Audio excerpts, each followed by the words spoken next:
How's it going, everybody? My name is Dan. For those of you who don't know, I'm a guitar player here on YouTube.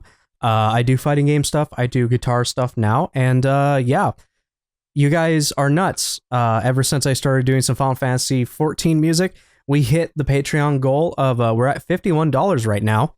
But the goal was $40, and I said I would show off every guitar that I own, which...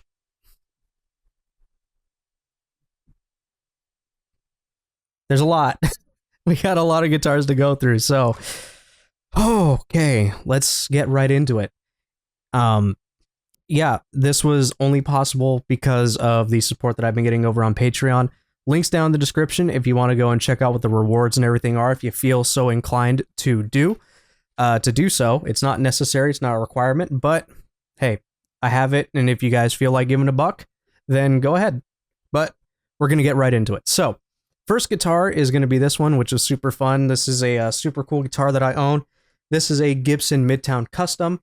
The reason that I really like this guitar is we got this a long time ago for a really good deal. I did a bunch of mods to it. We put a new bridge in there. We put a new pickup. We put this thing called the String Butler, which I might, make a video on or something. Just some of the things that I do to my guitars. It's got what's called a coil split. So this is a humbucker. This has two coils in it. This splits it so only one's active. Makes it more like a single coil sound, if you know what that is in guitar terms. That makes it a full humbucker. And yeah, we got locking tuners on it. Keeps the string from slipping. And yeah, this thing is super sick. I forget when these came out. These were like 2008. Something like that. But here we go.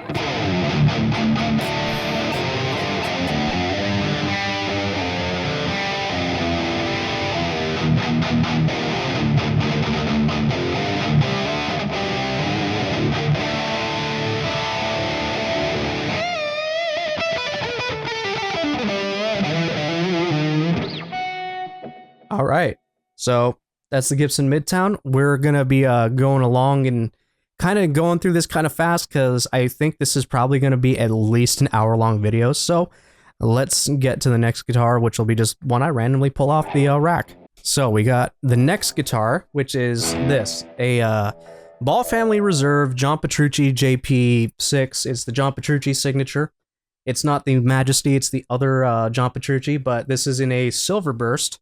And it's also a Ball Family Reserve. It's got, where is it? It's got BFR somewhere on it. Yeah, it's got BFR on the plate back here. But this one is cool. The John Petrucci series is a really cool signature series. Not only does it have, DiMarzio pickups, which are his signature set, it sounds super heavy.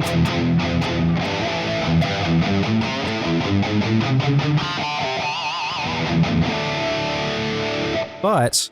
let's see if I can do this without screwing everything up. Because this has what's called a piezo, but I call it piezo. And what it is it's basically pickups that are here where the strings come out of the bridge to emulate an acoustic. So let's see if I have... actually, you know what? I'll just turn the amp off. So that's the electronic. If I go up here...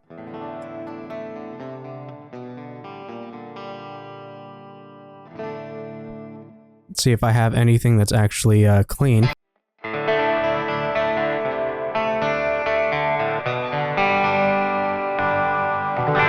That's blended, and then this is the regular.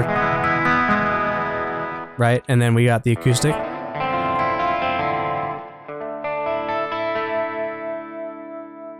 Actually, what I'll do is I'll turn off the effects. It seems to be still some gain on it, but I digress. It's supposed to sound like an acoustic, like one of those guitars over there. It's just a pickup that emulates it, so it's really cool. This thing is super awesome. It's got the silver all the way through. So, yeah. That's the John Petrucci. It sounds super awesome. You guys have heard it tons of times on my on different reaction video stuff that I've done.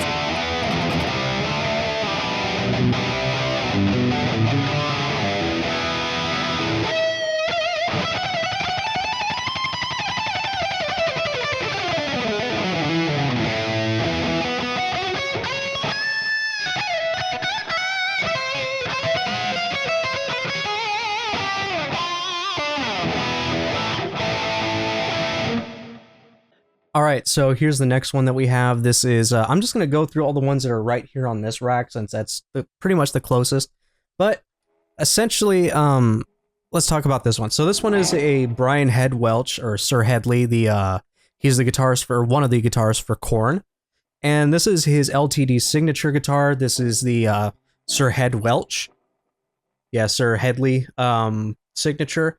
And I picked this guitar up several years ago when they first came out, because I wanted a new 7-string at the time, and I also wanted a guitar with an Evertune, which is this thing right here. For those of you who don't know what an Evertune is, basically it's a bridge that was designed by like a physicist or some engineer or something like that, and he essentially created a bridge that will never go out of tune. So if I play like a G chord, all those are perfectly in tune. I can do this. See how I'm abusing the strings? I've got them fucking shaking the hell out of them.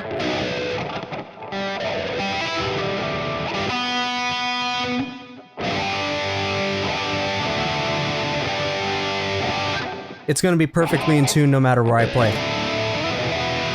Typically with these guitars, the higher up you get, the more out of tune you are, because guitars aren't perfectly intonated, even when you get it set up. But this guitar sits perfect no matter where it is. And you can set it up so like if I were to tune it down, like if I were to do this, I'm moving this, it doesn't change the tuning, but actually I'm not low enough.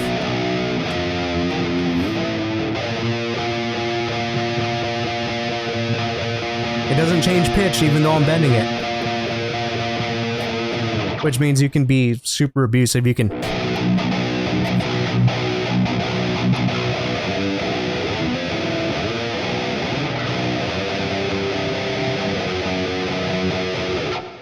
abuse the hell out of it. It's not going to go out of tune, so it's super cool. And then if I want to bend it,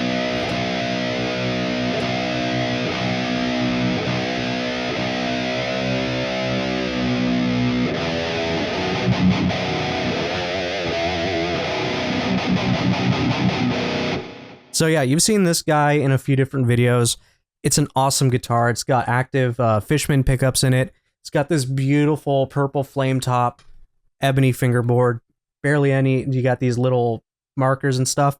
It's an awesome guitar. It's an awesome playing guitar, and it sounds killer. You guys heard this on a several Strive tracks. This is one of the ones that I used when I did my cover of the Mako reactor back when Final Fantasy VII came out. I'll probably put that like up here or something for you guys to check out if you want, but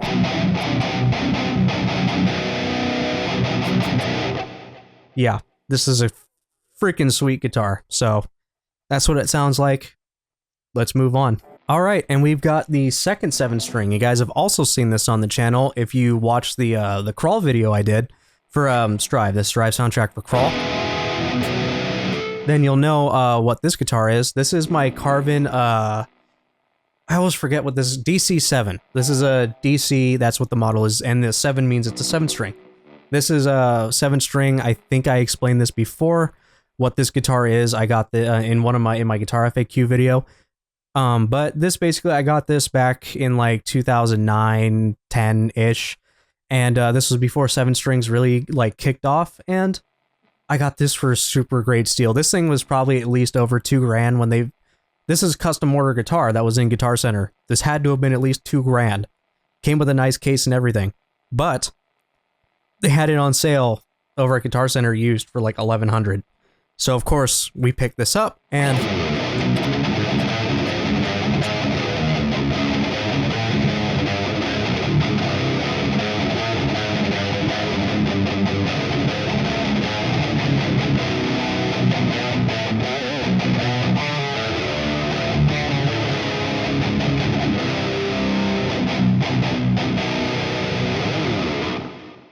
it's a cool ass guitar. It's got, you know, Carvin's pickups. This is Carvin before they became Kiesel.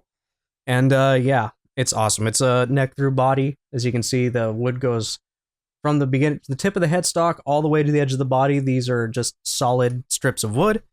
And yeah, it's awesome. It's got locking tuners on it.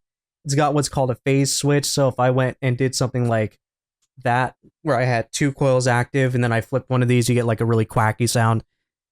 It's something that would take too long to explain in a video like this, so it would have to be I'd have to do it in like a separate video if I wanted to explain like these little things.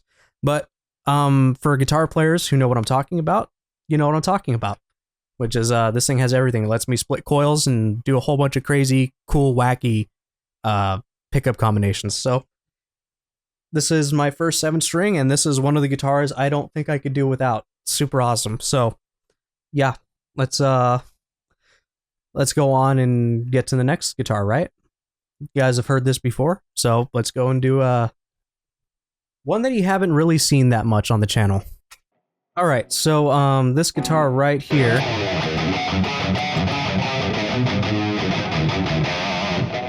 is a 1989 Carving DC6. I believe it's a DC6, but this guitar is vintage. 1989 is considered vintage. It's like an 88 or an 89. My dad ended up buying this a long time ago because it was super sick. He found it on eBay, they had it at a reasonable price, and he just really liked how it looked. And I've been the one who's been playing it ever since he got it, so pretty much mine, to be completely fair. He doesn't really play it. Not really his thing after he got it, and he left it to me. So it's really cool because instead of a pickup selector like the thing that I've been flipping on the other guitars, this one has individual switches here for the pickups. So if I wanted, right now I'm in full humbucker, but if I wanted to turn it off, if I wanted it in single coil,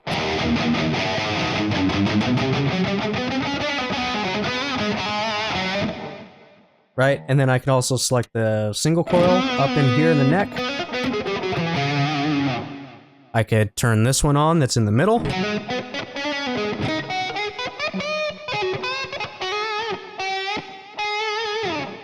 I could have all of them on if I really wanted to.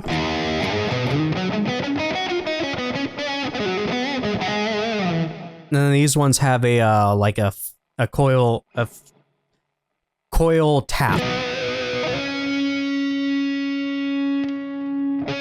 This is the coil tap, and this is just full-on single coil. So it's cool. It's a very versatile guitar, and it just sounds really cool.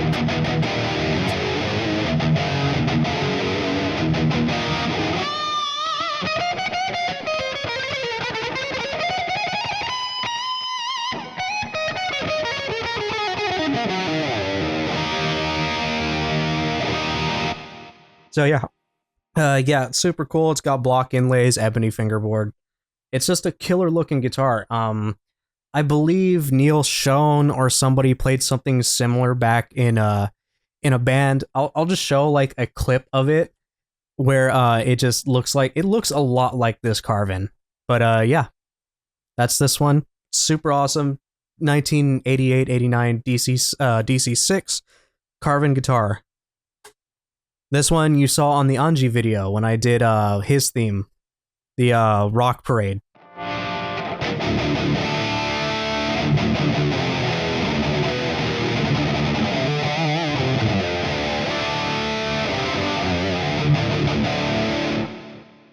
Okay, and the next guitar off that rack is this, which is a Steve Vai Signature Gem. It's not stock because I've done some modifications to it over the years. I forget what year this is, but this is Steve Vai. For those of you who don't know, he's a amazing guitar player. He's a guitar virtuoso. He's been playing guitar.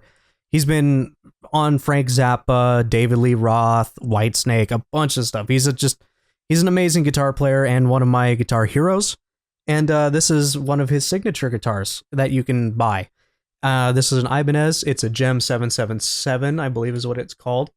But the changes I've done to this is that the pick guard is metal. It's a anodized aluminum. I've also put different pickups in here, changed the wiring out a little bit. But I mean, I think it used to have white pickups like this. It used to have humbuckers, but they were white. Changed them to gold. These are DiMarzio Titans. If you don't know who it is, it's one of the guys in Periphery's signature pickups. So if you listen to Periphery, I think you'll know who I'm talking about. But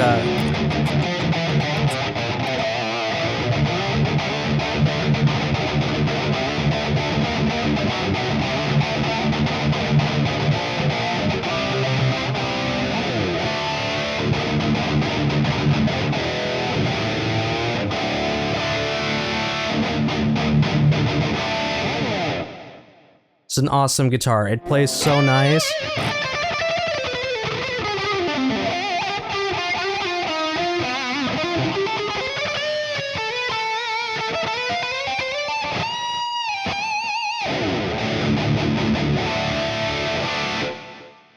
Plays so great. Ibanez are generally like, it's one of my favorite brands of guitars. They have some great necks. They're really thin, as you can see, pretty thin compared to some of the other guitars I own, but very awesome guitar to play, and it's an awesome guitar to own, especially since they've gone up in price since like 15 years ago, which is, I think, when we got this guitar.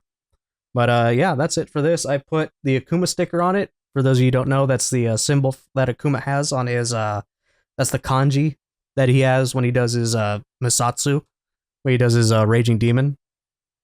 And then on the back, it's just stuff like, you know, DiMarzio, picture, the Italian flag. Don't know why I have it on there, but I do.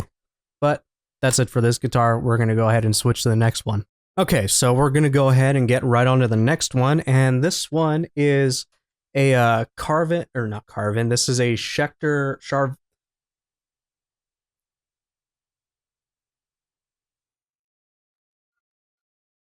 Okay, so we're going to get right into it. So we're going to get right into the next one. This next one is a Charvel Singlecut. I can't remember the model name right now, but they don't make this one anymore. This one I bought from one of my friends when he was going over to Texas for schooling or something, and he just wanted to sell some guitars. This one and one of the guitars over there I got from him when he just gave me. This one I bought off of him, but I've done some mods to it. First, I put locking tuners on it because locking tuners are a godsend when you don't have a guitar that's, if you want your guitar to be stable, you get locking tuners. And then I put another string butler. You'll see this on several other guitars. It's got one of these little foam things to stop excess noise from the strings behind the nut, which is this guy right here. I put a roller bridge on it.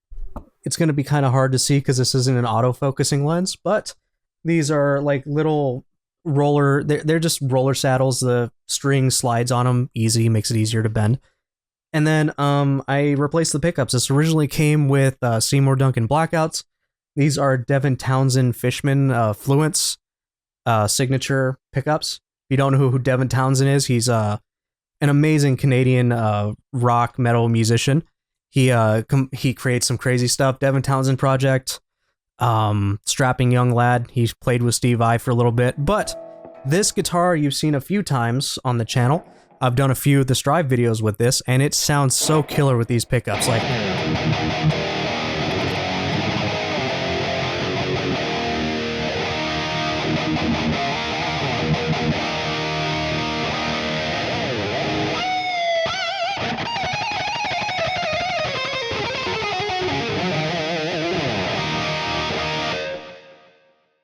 but yeah, that's it. Let's go ahead and get to the next one. All right, so the next guitar is going to be this guy, which is it's a TE1000.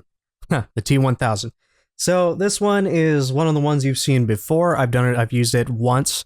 It was in the Guitar FAQ video, but this is an LTD Te1000, which is a brand that's made by, or it's the lower end models of ESP guitars. And this is a cool guitar. It just doesn't get used very much because, well, there's a bunch of other guitars to play. But one of the reasons I like this guitar so much is because it also has an Evertune, like on the 7-string that I mentioned earlier. So you can do the same stuff. You can abuse the fuck out of it, and it's still gonna be...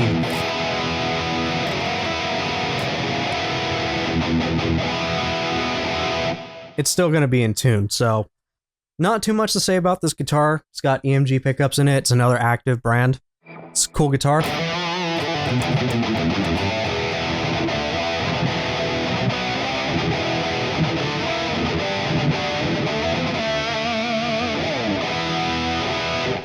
So yeah, this is a cool guitar. It's got a really cool finish on it.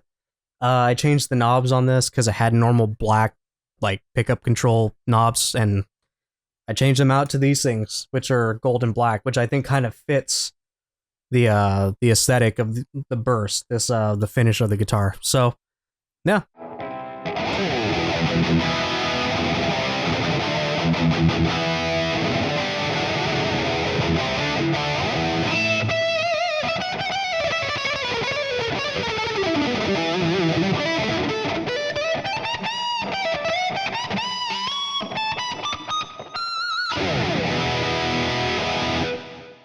All right, and so this one is an Epiphone Prophecy series guitar. It is their SG, which is in this really cool blue. I forget exactly what they call it, blueberry or something like that. But this one we found at Guitar Center. Usually these things are pretty pricey. They're like $7.99 or something like that. They had this price down like $100 because there's like a finish crack, like right in here. There's like some finish cracking, and it's doesn't affect the guitar. I've had this thing for several months now, and it's never affected how the guitar plays, so it's totally fine. It's got locking tuners on it, Fishman pickups, active pickups. I put the string butler on it because that's just what I do when guitars are like this, and I can kind of explain this in probably another video why I put string butlers on all these guitars that have the 3-on-3, you know, string configuration for the headstock. But yeah, it's really cool. It's 24 frets. It's got awesome inlays. It's got an awesome ebony fretboard. This thing kicks ass. You've seen it several times because I do love playing this guitar. It's actually really fun. It's a really fun instrument to play. You saw it on the Kai video, the Roar of the Spark. I played this guitar as well as like a couple of other ones. So yeah, sick guitar. If you can get one of these, they come in different colors.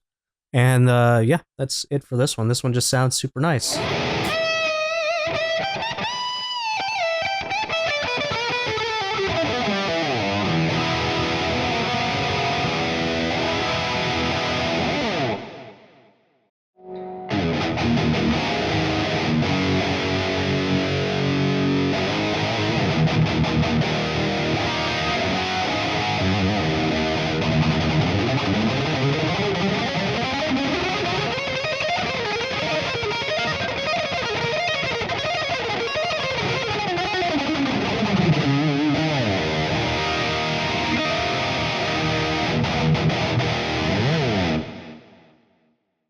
All right, so this next one you saw in my trigger video, the Guilty Gear Strive trigger video.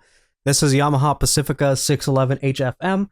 These guitars I had been waiting for so long to come out in the US. Back in the day, these were Japan exclusive.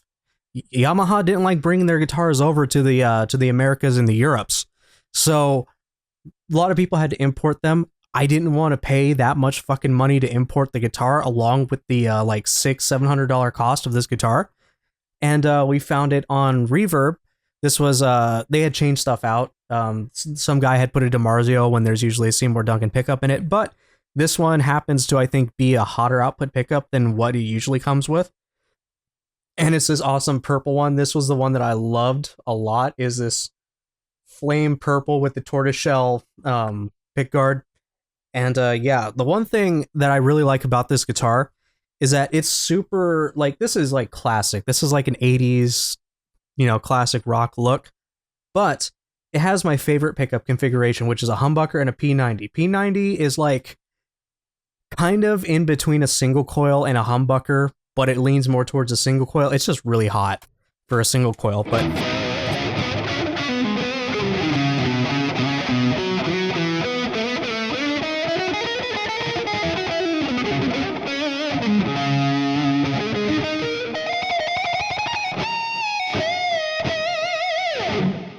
yeah, no, it's super awesome. It's got its own locking tuners, Grovers and all that. But it isn't anything really super special. It's just a really kick-ass guitar that has some that didn't really need very much aftermarket stuff. I changed these knobs out. That's pretty much it that I've done to this guitar. But yeah, kicks ass, plays really well. If you like Strat shapes, which this is a super Strat, and you like this kind of stuff, they have other colors. They've got like a root beer one. I think they got a red one. Yeah, these are cool. Pick up one of these if you can. I recommend it. These are really cool guitars. So yeah, with that, I should really play this more on other videos, but this is a half step down, and haven't really played anything that's in that tuning recently. So either way, let's get to the next guitar.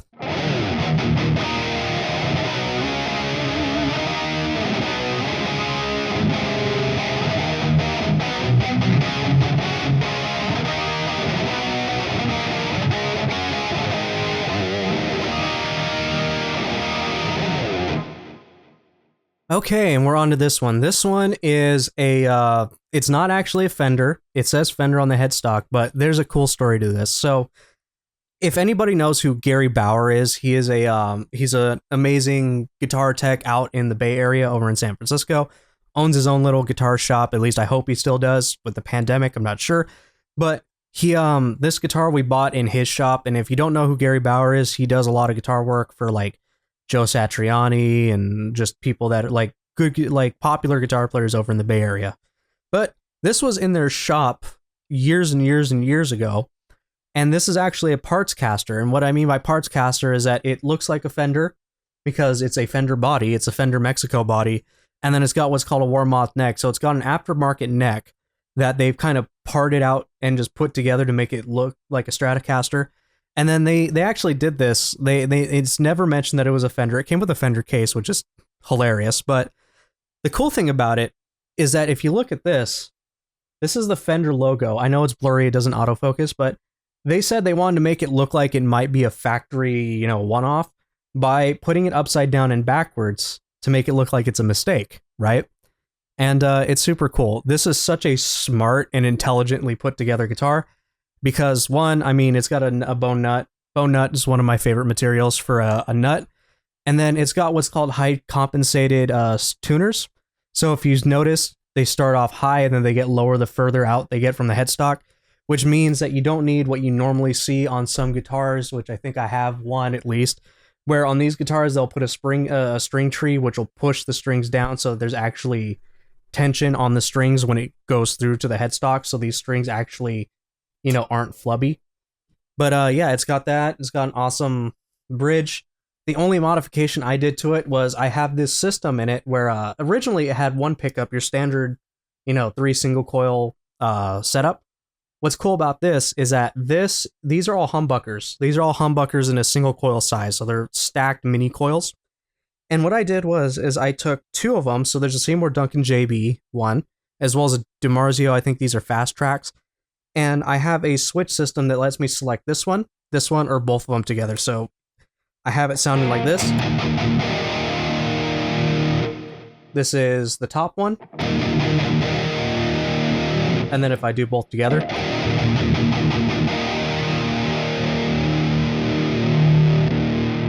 So there's some slight differences, but it was just a system I wanted to do. So have 2 humbuckers active at the same time in different positions gives you a different tone. Because tone actually only matters when it comes to the pickups and where they're placed on the guitar. Fun fact.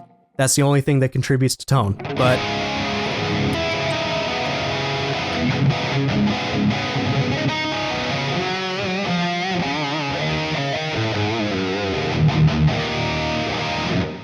yeah, so this is a really cool, really awesome built guitar. And this was the one that I mentioned in my guitar FAQ video, where I said that these strings have been on here forever. These strings are when I first switched over to Elixir Polywebs. The Midtown used to have the oldest strings until one broke and I had to completely swap in new strings. But for about, since 2013, so about 8 years, these are the same strings. These strings have been on this guitar for eight years. And I will take a close-up picture and show you guys the strings aren't dead. They still got tension. They still sound great.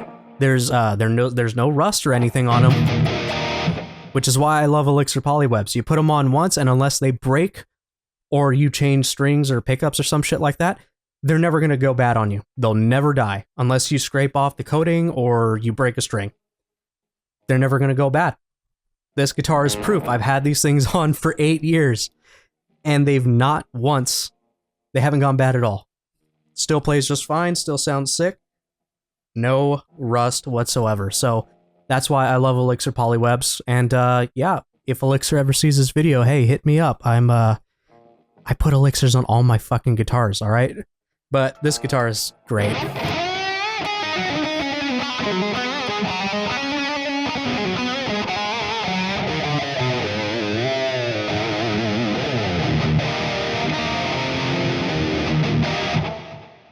Plays great. It's got a nice 60s slim, 60s 70s. It's kind of a slimmer Fender neck.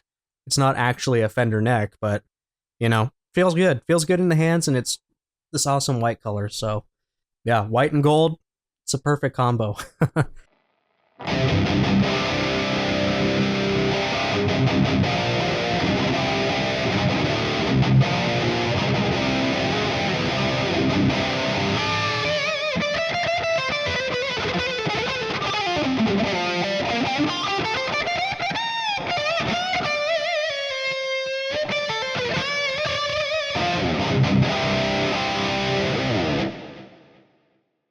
Okay, so this one right here is another Ibanez. This is a vintage 1985 Ibanez Roadstar 2, I believe. Roadstar, yep, Roadstar 2. And there's only one change that I did to it, which was new tuners, just because I think the Perloid locking tuners look better on this guitar.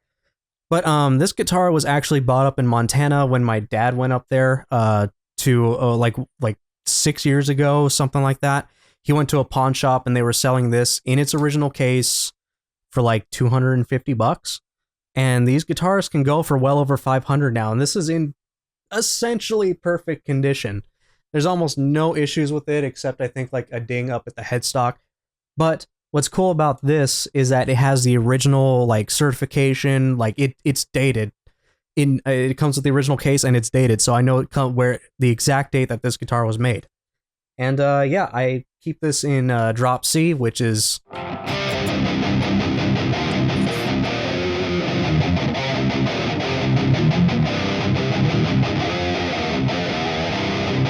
I think I played this on the Smell of the Game. Yeah, I played this on the Smell of the Game video when I did my like reaction to it. And yeah, this guitar is just really awesome. It's got vintage pickups in it.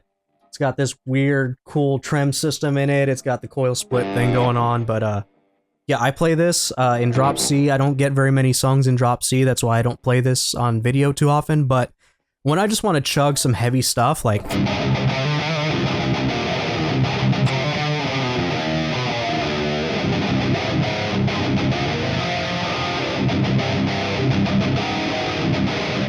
right? When I want to just chug, this is a guitar I pick up, because something about the way that my amps, my amp in my in Reaper, which is my audio workstation, and the way that this old vintage humbucker sounds, it just sounds super chuggy. It's awesome. I love it.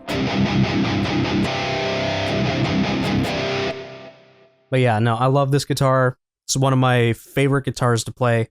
And yeah, my dad ended up getting this for me as a gift, just because I had been looking at Roadstars, but I couldn't find any. And he found this one, and it's pretty much all stock.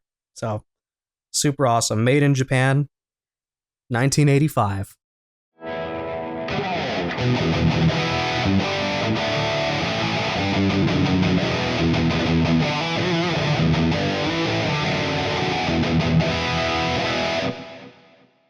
All right, so this one is another really cool story.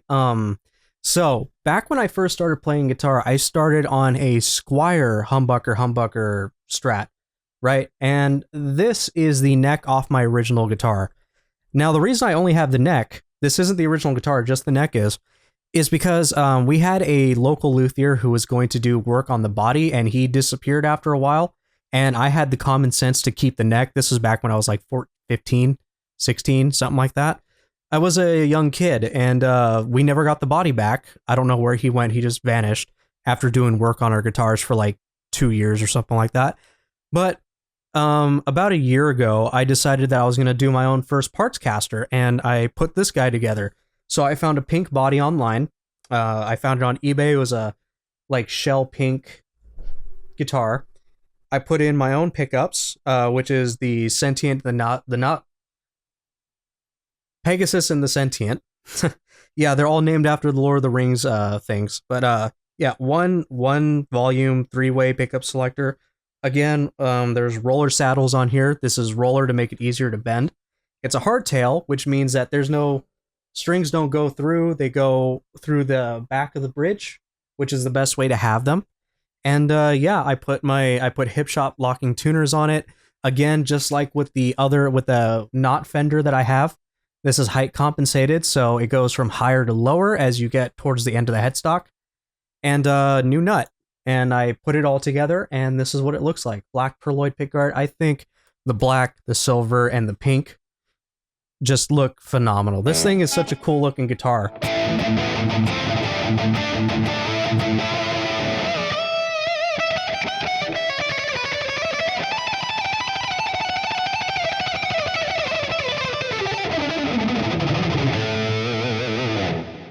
But that's that one.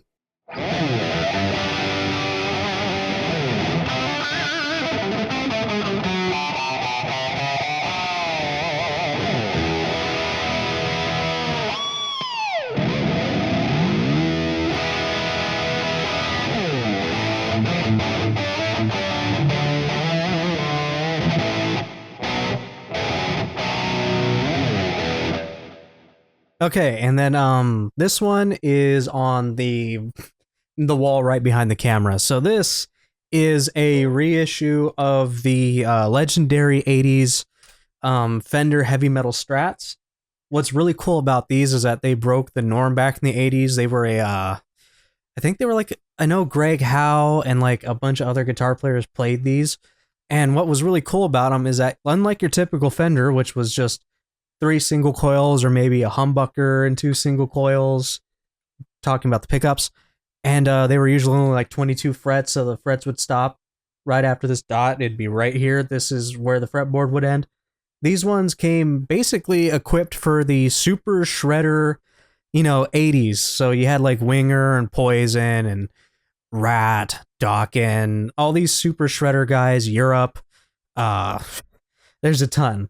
These were basically meant for those kind of guitar players. The ones that wanted to just,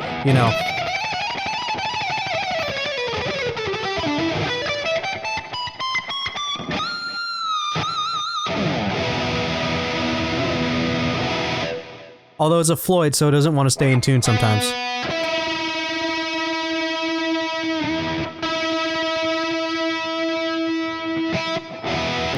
So yeah, this happens to be the Floyd that doesn't stay in tune. I need to get this set up a little bit better, but it's still a cool guitar. It's got a nice fast neck. It's got this really cool original logo on it. This is what it came with. It used to say Strat and had this little tail on it. Maple fretboard, fingerboard. It's a really cool pink color. They came in pink, yellow, and like blue or green, something like that. But these were really cool back in the day. They had some really cool knobs. It's got a coil split.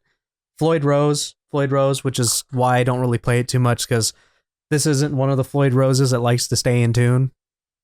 It just needs a little bit of an adjustment. But other than that, this is a cool guitar. So, yeah, this one, yeah, not much else to say about it other than look at how 80s this is. This thing just screams the 80s. It's such a cool looking guitar, but yeah.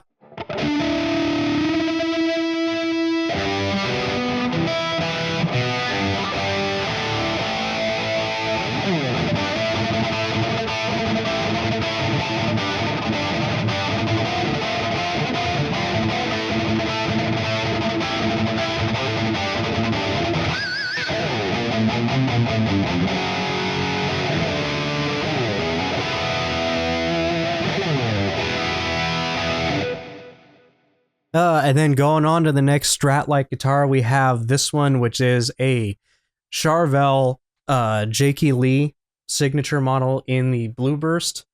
It's kind of a little bit hard to tell, but it's kind of bursted, so it's darker blue on the edge. And as you get towards the center, it is a lighter blue. For those of you who don't know who Jakey Lee is, he is the second, well, no, technically third guitar player to play in Ozzy Osbourne's solo band, Ozzy Osbourne.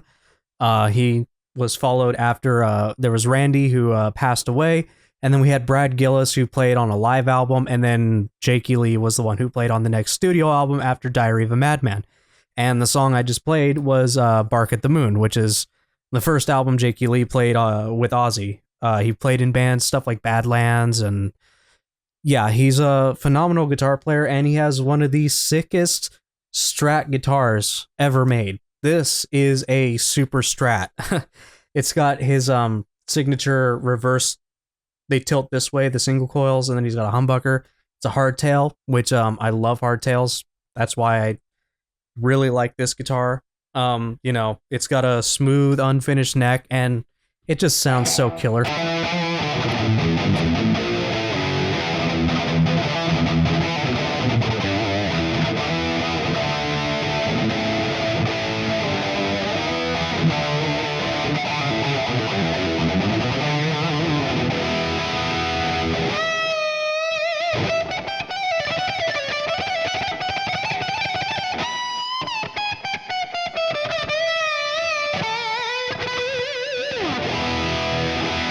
And it stays in tune because it's a hardtail. Hardtails are going to stay in tune.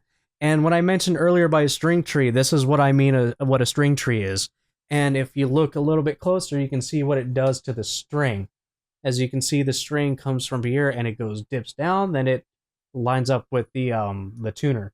That's why height compensated is better. It's just that this is an expensive guitar, and I don't want to have to drill any holes or do any extensive modding to it. This is one of the few guitars that is almost perfect stock out of the box, and I'd rather not take a nearly $3,000 guitar and start messing with it by putting in extra shit it doesn't need. So, yeah. Yes, it is a $3,000 guitar. I didn't get it for $3,000, but these things go for $3,000. I'm lucky. I'm lucky I did not buy this guitar for $3,000. I'll tell you that much. But yeah, this is my favorite one. The one that he is most known for is his white signature guitar. He also has a purple one, which that's the coolest one out of the three, but this is the second coolest one, which is the blue. And yeah, I absolutely love this guitar. I play it a fuck ton. Like, I've only used it a couple of times here on the channel, but this is such a nice guitar. If you've got $2,700 or $3,000 around there to spend, this is one of the guitars to do it. So yeah, this is a Charvel Jake E. Lee signature. But yeah, not too much to say about it other than it's a kick-ass guitar.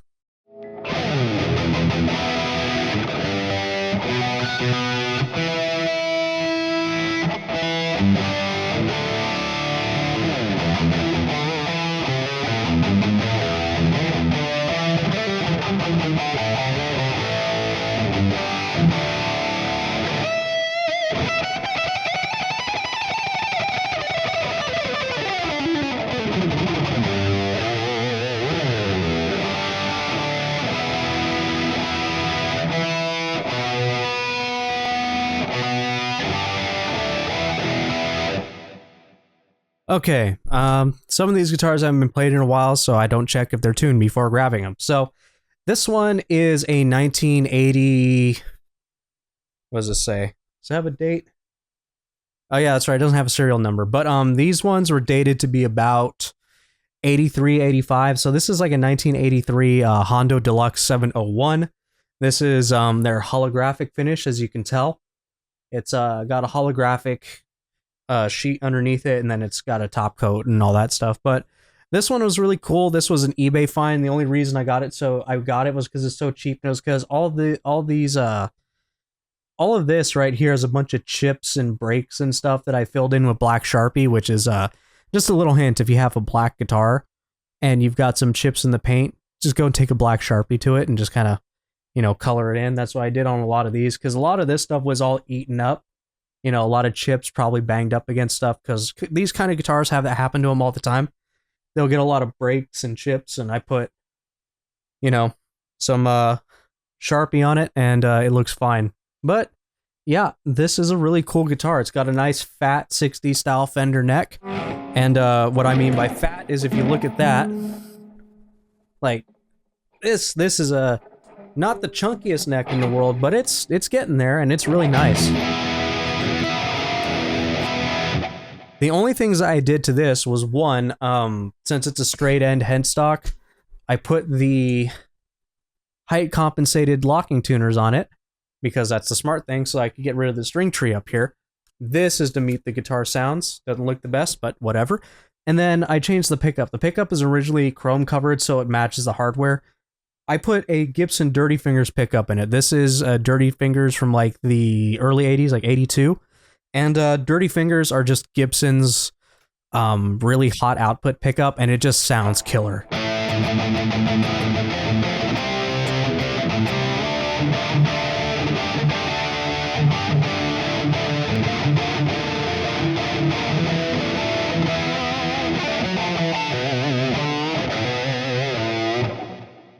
But yeah, it's a killer sounding guitar, and I love it. You guys saw it a couple of times, but when I saw this, I had to get it. It's vintage, and it's got just the coolest fucking finish on it.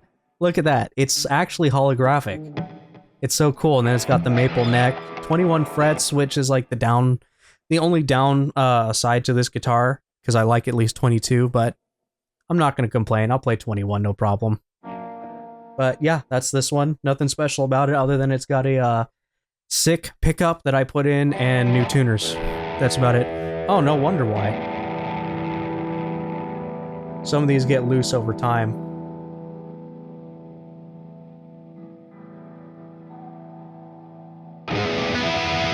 Yeah, some of the locking tuners get loose over time, and then I just gotta...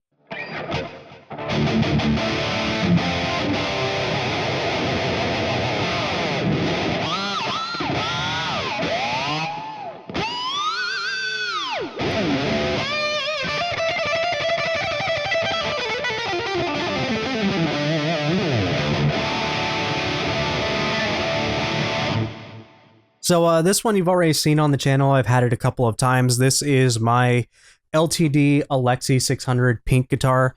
This one was a limited edition. They only made, I'm going to forget this again. I think they made like between 300 and 1,000 units, something like that. They made like 1,000 of these guitars. And this was at my local music store when I was just getting out of high school.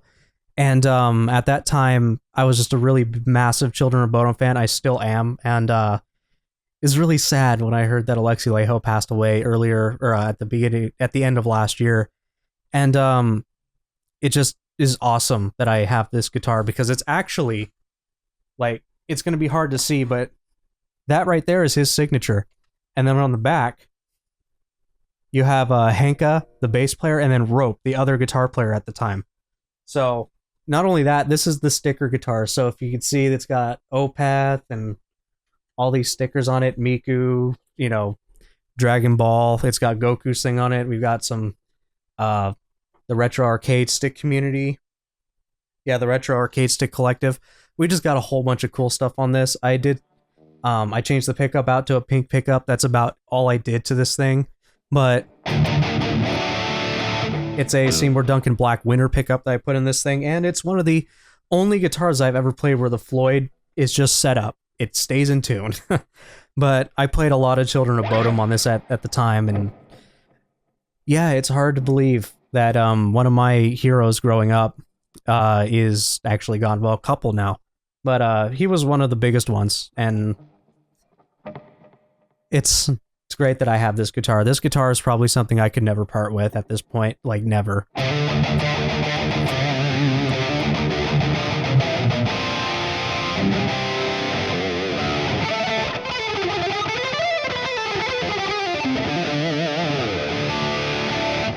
Yeah, this is one of my favorite guitars to play. Just single coil, it's a single pickup, Floyd Rose, 24 frets. I can easily access all the frets and play up here, no problem. It's basically the guitar. It's just I have it in D standard. It's great. It's a great guitar. I love it. But yeah, I mean, I've already explained what this guitar is in my guitar FAQ video, but this is a fantastic guitar. It's one of my favorites, if not my all-time favorite guitar. I mean, I put a whole bunch of stickers on it. If you have a whole bunch of the guitars, at least one of your guitars is usually going to end up being the one that you throw stickers on. And the Alexi was, for me at least. So, a lot of sentimental value in this guitar. Just because I took it all the way to the Bay Area when I saw Children of Bodom for like the second time. And I got to do a meet and greet with him at a music store.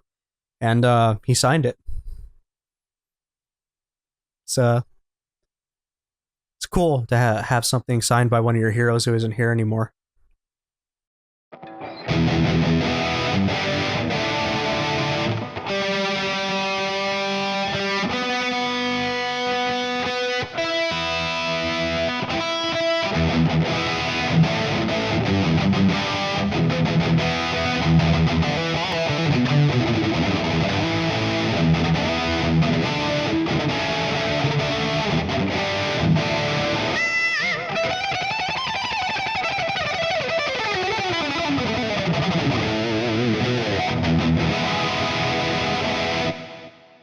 So this one is another guitar that's really awesome, but doesn't get played a whole lot, and there's a reason why.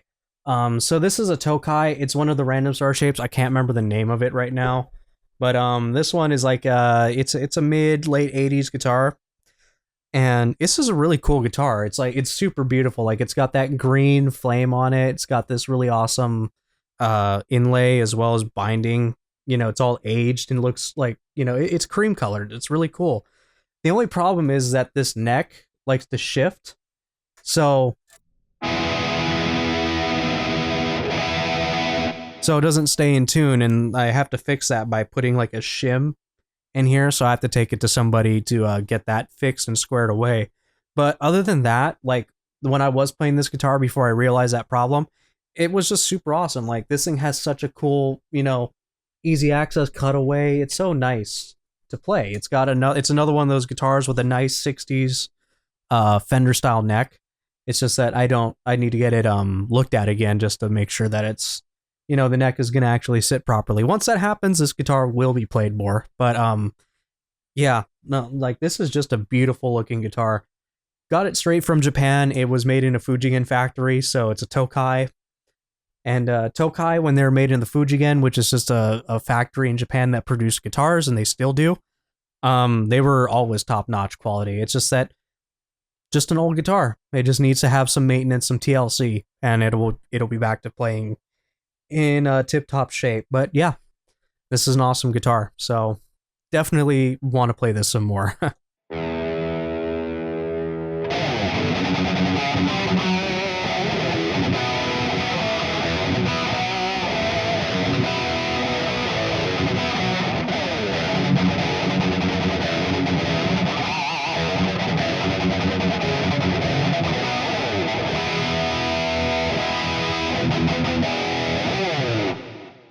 All right, and now we're getting into some of the guitars that you guys have seen before on the channel. Well, at least some more of them. This first one is a Gibson. I wish it was a Gibson. This is an Epiphone Zac Wild signature. It's the camo bullseye. Now, what happened was that years and years ago, when I was a very tiny Hurtbox, I had the white one, the one that was white instead of camo. It had white and black. It had the black bullseye and it was white. And we traded that because back then my dad would buy guitars. We would play them for a while, and then whichever ones we didn't really play that much or didn't like, we would trade for new ones. And one of the ones that we wish we hadn't traded away was the original bullseye that we had, which was the white one, because it was actually a super cool guitar.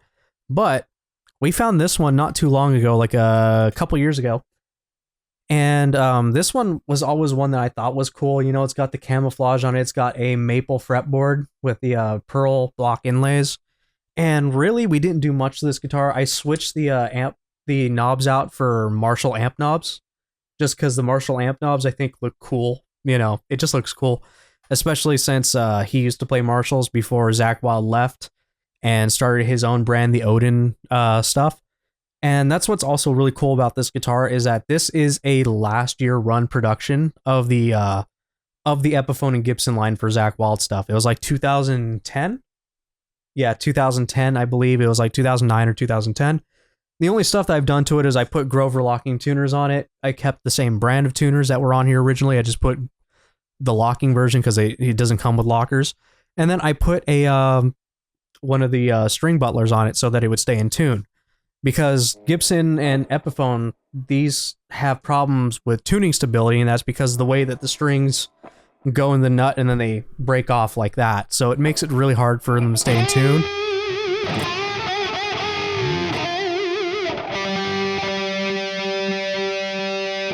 Normally that would have thrown a Gibson or an Epiphone out of tune, but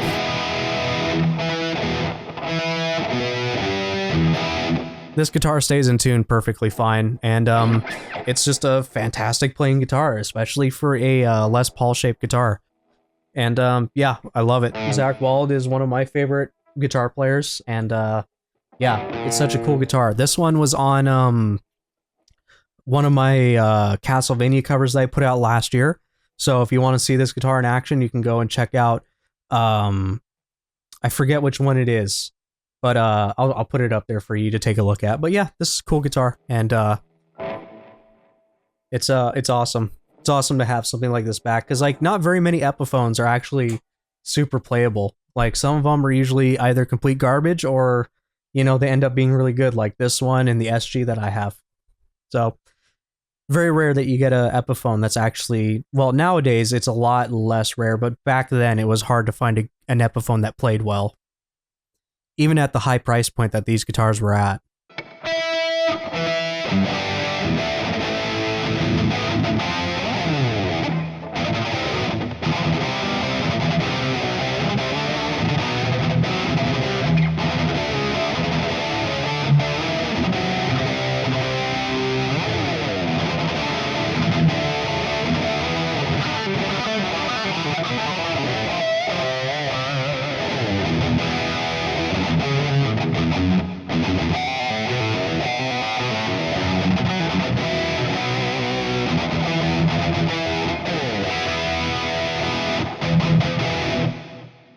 All right, so this one here is actually a project guitar. Now, this one started off as like a piece of shit fucking guitar that I bought for like $200 off eBay, because I saw that this was a well, I mean, it looked like it was in trash shape, but it got fixed and I made it better. So this is a 1977, or actually, yeah, no, it's like between 75 and 77. It's a vintage Hondo Les Paul copycat. And the reason why I know that it is at least, at most, maybe a 76, because this headstock is the original Gibson headstock, which Gibson sued all the companies that copied this headstock. Ibanez, Hondo, there's a bunch of them. There's a whole bunch of guitar companies that were ripping off this head style and making Les Paul custom guitars that looked like Les Paul customs, but a lot cheaper.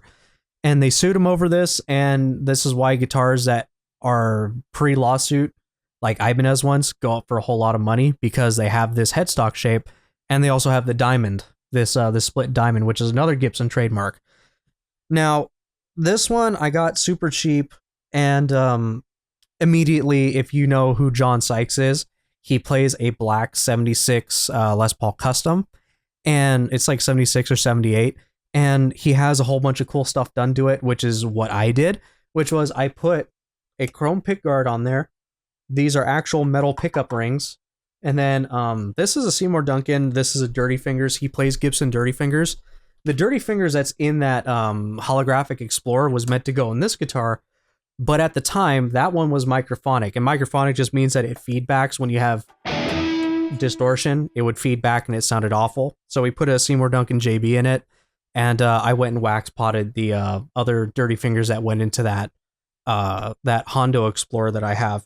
But I put a roller bridge on it, pretty much all same stuff. I put a chrome pickup selector just to make it like, I'll show the John Sykes Les Paul custom.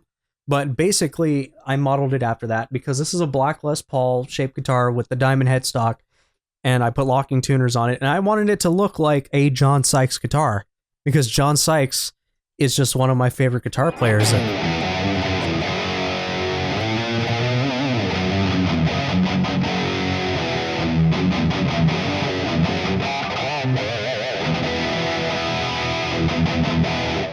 And it sounds killer. This guitar kicks a bunch of ass, and you can even tell, like, this is what the hardware used to look like. This ugly, what is that, cream color, whatever it is. It was nasty. It was on everything, and this thing has been just played and abused. Look at the back of the neck. Look at all that wear. Yeah, this thing has been played, and it plays awesome.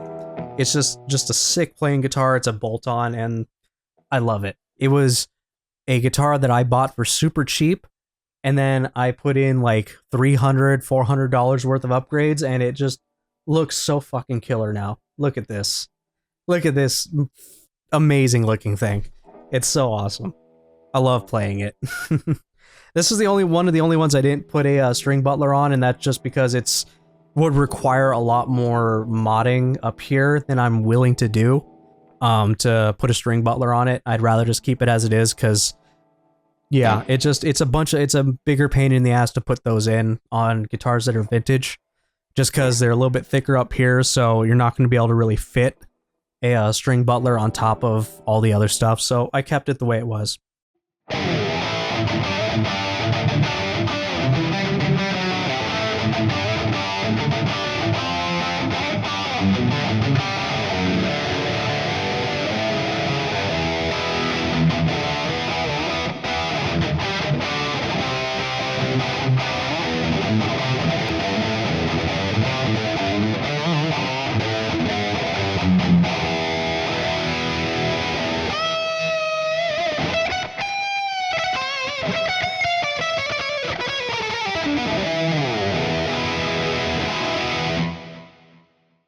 All right, and so we have the Tokai Love Rock.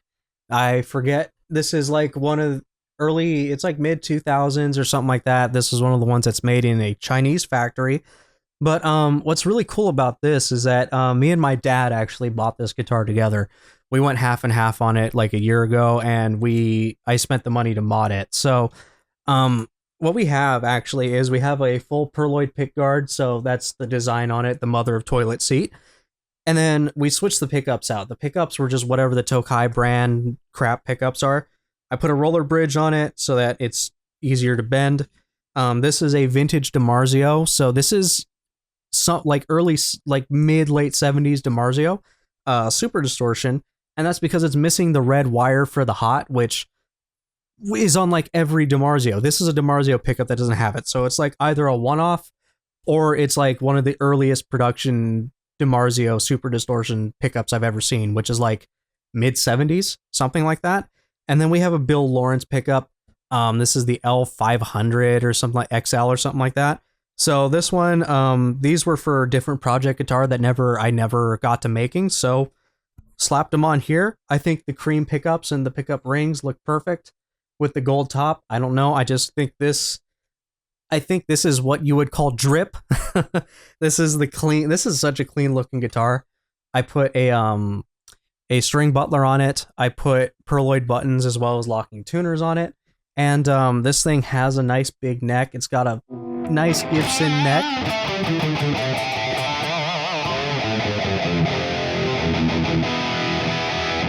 You saw this guitar on a couple of things. I've done it on the I've played this guitar on, I believe, the Hinotori cover, the Kiara's the Hololive VTubers, her first original song that she put out. I did a cover of that on her birthday. I played this guitar on it, and then I also played this when I looked at Eno's theme from Strive, so that was on there as well. So you've seen this guitar a couple of times. This is one of those guitars that just screams, hey, look, I'm from the goddamn 70s. Look at me, I like the 1970s a whole lot. Gold tops just do it for me. I absolutely love gold top guitars. They're super cool. And I think the gold knobs, cream pickups and hardware, and the Perloid buttons just look amazing on this guitar.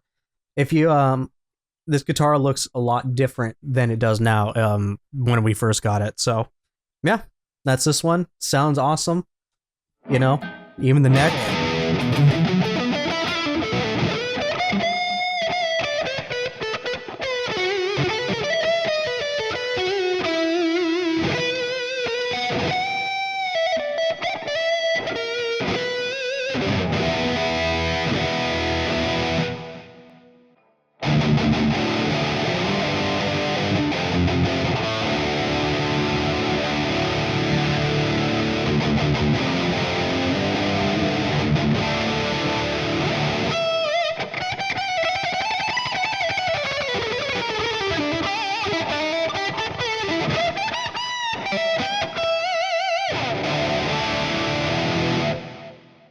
All right, and this next one is a PV Patriot.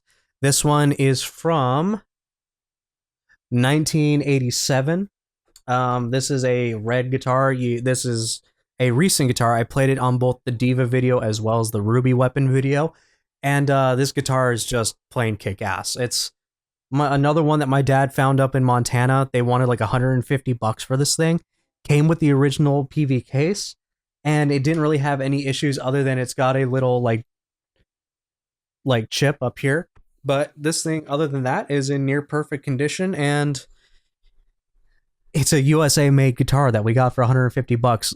PV guitars that are made in the USA from the 80s are fantastic finds if you can for cheap. They just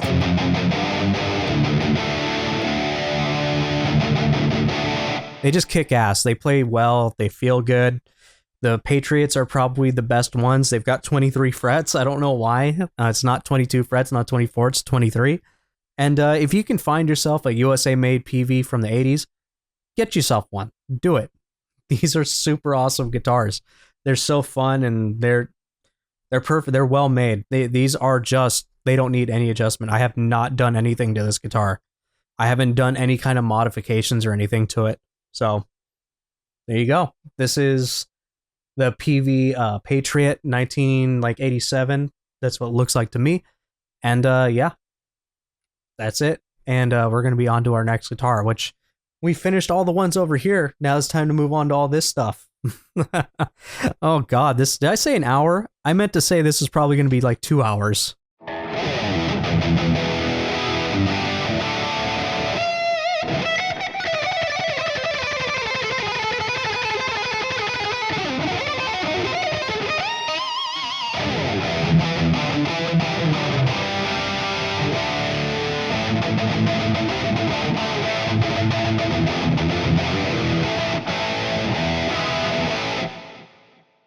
Okay, and this one is also one that has been on the channel recently. This is a Switch Vibracell guitar. So Switch guitars were a brand of guitars that kind of went out of business in the mid to late 2000s, mainly because a bunch of tone wood snobheads thought that because these guitars are made out of plastic, there is no wood in this guitar whatsoever. Body's plastic. This is a composite material for a fretboard. Metal frets. There is no wood on this guitar at all. They thought that these guitars were just trash sounding, that they wouldn't do well because there's no wood in them. There's no tone woods. Tone woods are a complete lie, by the way. I'm just going to set it out there. I hate tone woods. Tone wood debate's fucking nonsense. But either way, this guitar doesn't have any wood on it. It is just all plastic. It's all body molded plastic. And it's just a...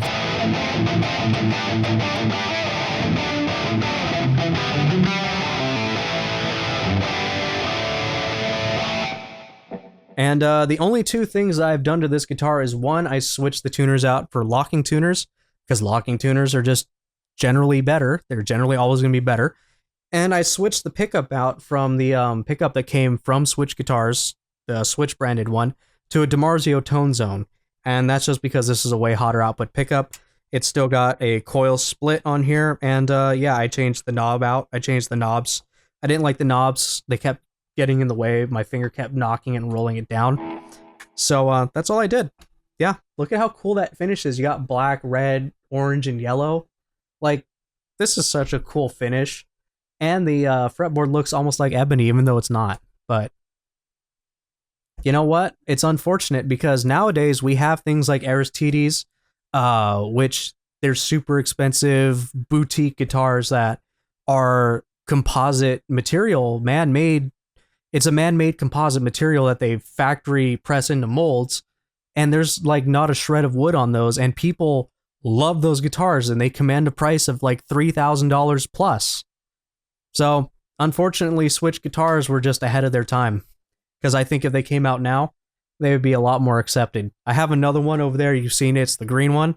And yeah, it's got this Parker look. If you know what Parker guitars look like, it's super cool. But yeah, made in China back in the day, but still cool guitars nonetheless. And it's a shame that these guys don't make guitars anymore and that they're too far. Like, they're starting to get more expensive now because people realize these are good guitars.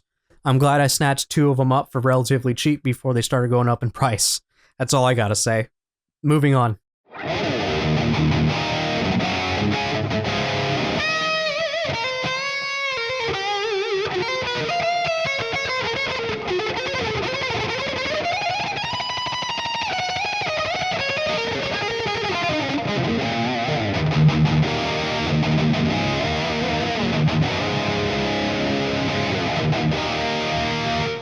Okay, so this next one right here is a Paul Stanley PS180.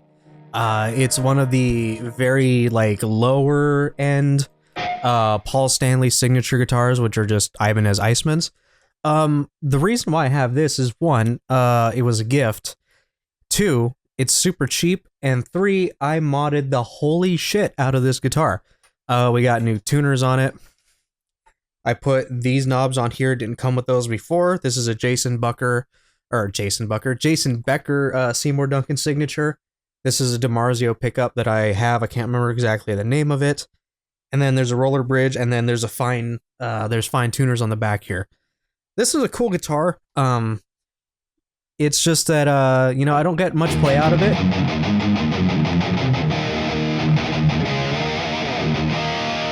But yeah, it's a guitar that I really enjoy. I play it from time to time. Not a whole lot to say about it other than it's a really cool finish. You got this glittery sparkle finish, and then it's got chrome, you know, it's got the reflective, you can see stuff, right? You can see like all the cool stuff that's going on there. Not too much other than that. Hip shot tuners. It's just a pickup mod and some hardware switches and all that, and it's a cool guitar. It's a bolt-on. It's got nice access. It's a cool guitar. It's really all I can say about it. It's very 80s. It's very Kiss, and that's because it's Paul Stanley's guitar. But yeah, this is the I believe this is the PS180. I forget how Ibanez names their guitars because they sometimes name their stuff really dumb. But this is the Paul Stanley signature. It's one of the lower end ones, and fun guitar.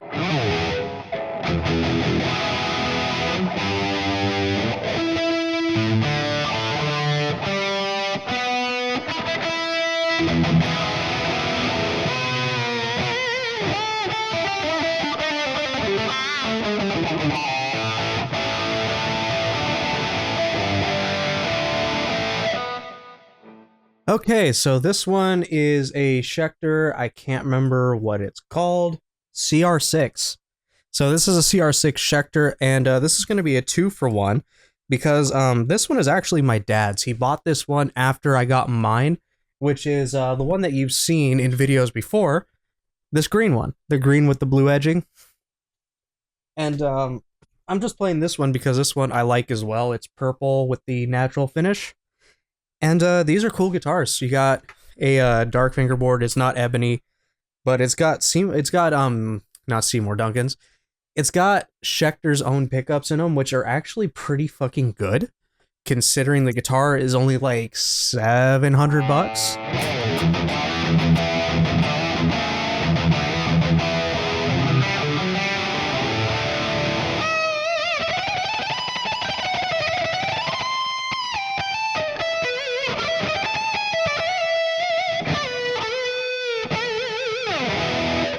So yeah, this one's a cool guitar. They're both very cool. They both sound the same because they're the exact same guitar. They're exactly made the same way, so they're both going to sound the same.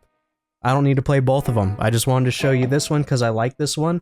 And the green one is super pretty too. You saw it on my Ramlethal Strive video if you have watched the channel for a while.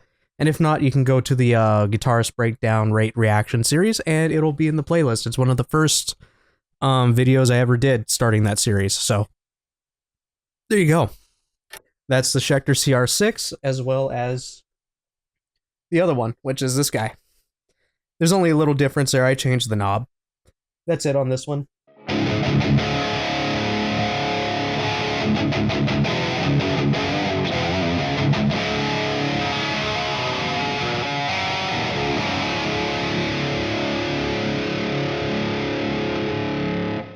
Alright, so this one isn't super special. Like, this one is what's called a Hard Luck Kings guitar. Let's see, what's special about it. I got this for really cheap. They used to be super cheap. They'd have like these clearance sales where they'd sell these guitars for like $180. And I bought this one and I dumped a whole bunch of mods into it. I put a Paul Stanley. This is real glass. This is a gold reflective glass Paul Stanley thing. This is a Gibraltar, what is it called? Tailpiece. It's an actual Ibanez one from the 80s. There's a roller bridge, and then there's lace sensor pickups, which are, I'm not going to get too much into it. This one has its own, you know, selectable. You can turn these on or off. Same thing, this is a mirror gold chrome pickguard, and I put locking tuners on it. This thing needs a lot more work. The fret edges kind of suck. It needs a fret job on it. Other than that, action's a little meh, but I mean, I get to switch my pickups the way that I want it.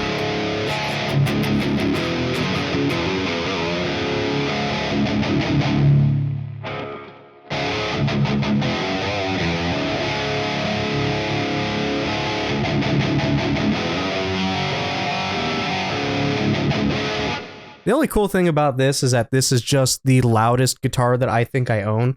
Look at all that. Look at that gold and black and pink. It's so cool looking. It's just that, you know, it needs a little more love and care put into it. A little bit more, you know, some fret. And it probably needs a refret and all that stuff, and it'll be good to go. But, you know, for the money that I spent on it and to put new hardware and stuff onto it, not disappointed. Just needs some more work. But it does look cool, doesn't it? Especially, you know, yeah, super awesome. But yeah, that's that. Not too much, nothing special there. Other than it's just a really loud, annoying 80s ass looking guitar.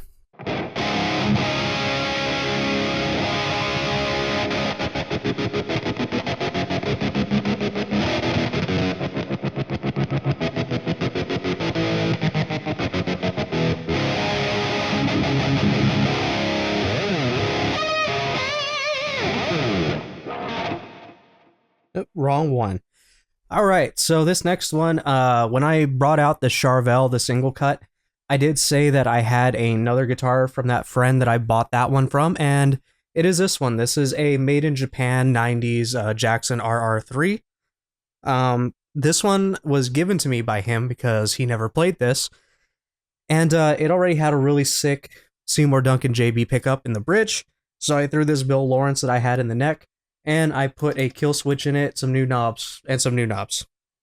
That's really about it. What a kill switch is what I was using earlier, so if I...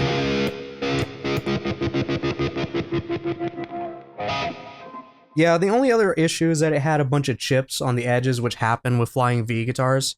With these V-shape and ones that have external, with things that stick out, usually you'll get chipping on the edges, and so I just put some black electrician's tape over it.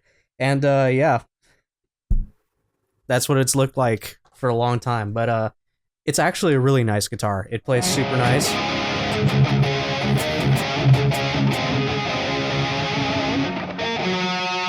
It does need to be tuned because I haven't played it in a while.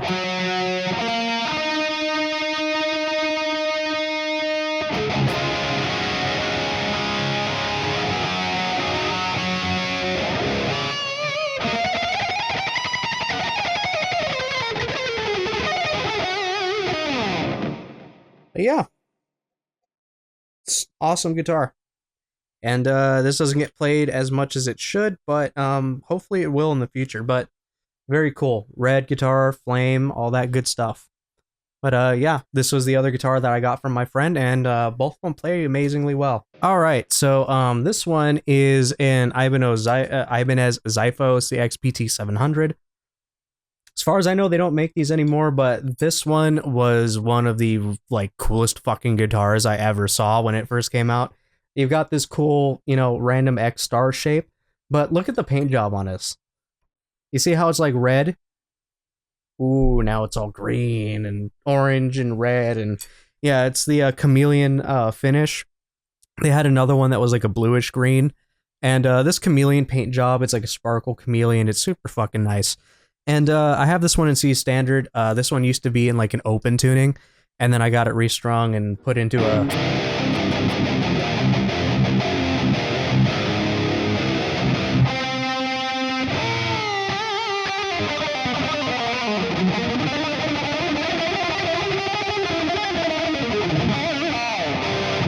Yeah, so I got this one in a different tuning.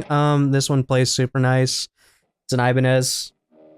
Can't go wrong with it. 24 frets. It's got a cool finish. Haven't done anything to this other than I switched the knobs out for these silver ones. And yeah, sounds good. It's got DiMarzio pickups in it.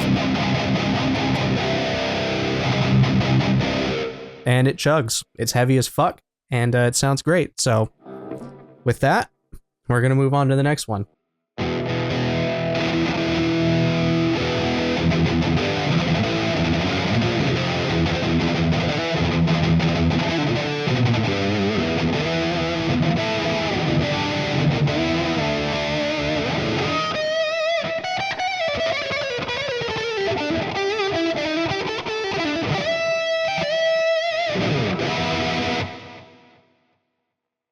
Oh man, some of these guitars need a lot of work. This one here is a project guitar. This one I need to do some more work on, but this is a HMT Squier. This is a Squier heavy metal Strat. It's a little different than the Fender one that I showed you earlier in that it had a more extreme headstock. This is Korean made, like 89 or something. And it's cool. You know, the shape isn't like quite a Fender body style. It was aimed more towards the like the super shredders of the era. And yeah, this had 22 frets, it had 2 humbuckers and a single 3-way switch. So had a really bad Floyd on it. So yeah, this one needs a lot of work. I paid like $75 for it because it was so beat up, but you know, it's cool. It plays nice. It's just that, like I showed you, this Floyd sucks, so it needs a bit of a fixing. You know, it needs to get this replaced and a bunch of other stuff done to it before it's playable, but I am showing my collection off, and this is part of my collection. So yeah, cool guitar, just needs a bit more work. All right, so this next one is a bit of a 2-for-1. These are the Yamaha, yeah, that's right. These are the Yamaha SE700Es. They are both from about 1985. They're the mid-80s, and these were like some of the higher end super strats you can get from Yamaha at the time. This one is in blue, or this one's in pink. This one's in blue. I bought these both at the same time for roughly about $550 combined. So both of these together are about $500 some odd dollars. And these things have gotten way more expensive over the years. They sound super cool. They've only got 21 frets, but they've got ebony fretboards, super dark. They've got really cool pickup configuration. They're just super, super awesome guitars. And this one, I put a Lucky Chloe sticker on, or the Tekken Girl sticker on. And yeah, no. It's a super cool guitar. I dig it. Let me plug it in so you guys can hear what this one sounds like.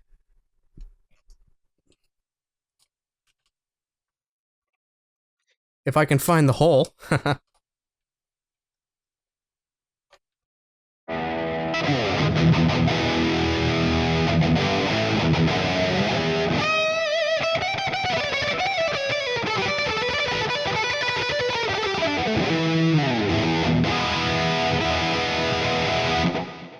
Yeah, super awesome guitar. All right, this next one you don't see in the shot. It's on a wall off camera, but this one, actually you might have seen it a couple of times, depending on, you know, how far you've actually watched my content. But this is a Washburn A20V. This thing is from, okay, it's the bottom one. This one is from like, okay, this one's from 84. That's how you date Washburns, is with, you know, that's how you date most guitars, with the serial number if the company's good about it. But this one was a pawn shop pickup. I was back in like 2017.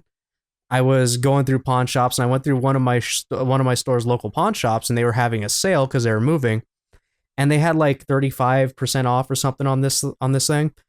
And it comes with the original case. It's a red and black case, and the thing is, they wanted like $275 for this. And the only issue is right here. I hit the mic, but there's like a little bit of a finish issue right here. It bubbles up a little bit, but these guitars in really good condition sell like for $1,500. So I got this really cool red, you know, it's got red binding. It's got these dime bag looking speed knobs that have red letters on them. It's got red dot inlays. It's got red binding all over the place. And it just sounds cool.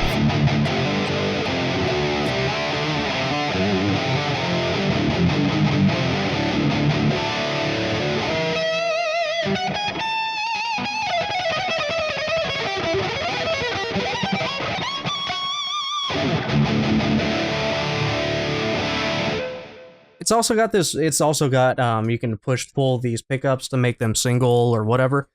But it's also got this really cool system, this Washburn system, where it's just got a bunch of rollers and stuff. You can tune it from here. There's a bar that it comes with, but I never use it just because I don't use this thing as a whammy bar or as a tremolo unit. But yeah, the only thing about this is that the strings currently have like it's just so hard to bend. There's just so much tension on the strings because I put like 10s or something on this, and this guitar is such a short scale that or it's like the scale length of it just sucks for high tension strings. So that's why I don't play it very often. I'll probably switch the strings out at some point to something lighter so it sounds so I can play it better. But yeah, this is such a cool guitar. These are so cool. The shape is rad and they're rare to come by. The reissues that they did, that Washburn did, are garbage. Don't waste your money on a brand new one. Find a vintage one if you can, because those are the real money, especially if you can find it for a good deal. But like with me, I found a guitar that's worth like $1,500 for like $275. But yeah, this one's cool. It's super metal. It's like if you know who Gary Holt is, the guy who played in who's playing in Slayer right now, but he played in why am I forgetting the band that he played in before? I can't remember the band that he played in before. What the hell?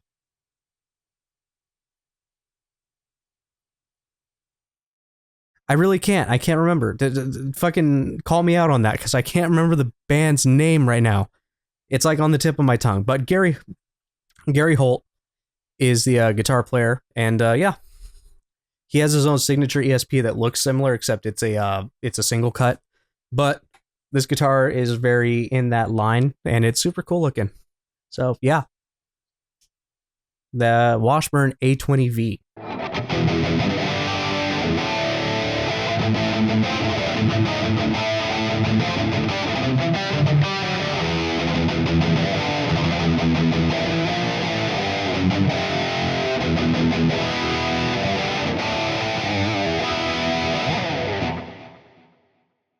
Exodus.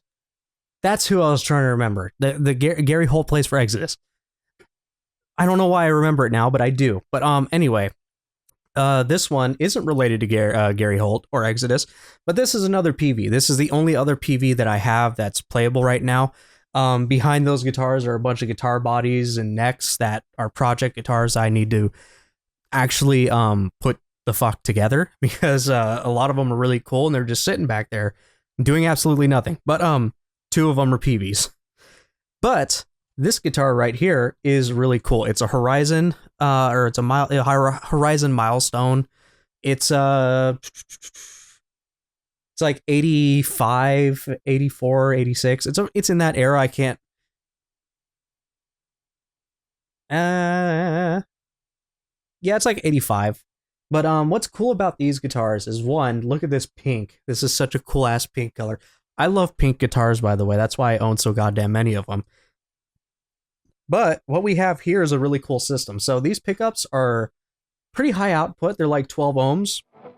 For reference, the Seymour Duncan that I have in my Hondo Les Paul is like 16.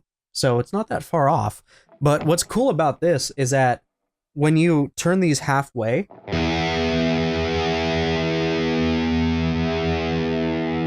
or is it this one?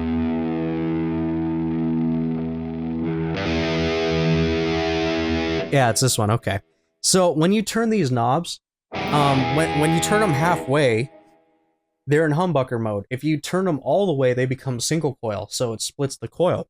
So, and then you have like phase switches here. You have like phase, and then this is the main pickup selector. What's really cool is that you have so many different pickup combinations, and then this is a 24 fret guitar. But you can get a single coil sound, you can get a phase shift sound out of it, which is just getting a quacky sound. Let me see if I can do that. So if I turn both of these up and then switch that.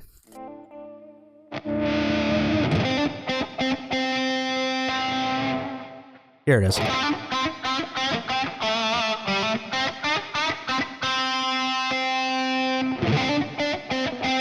So that's both the single coils engaged in full power, And then this is when you do a phase shift.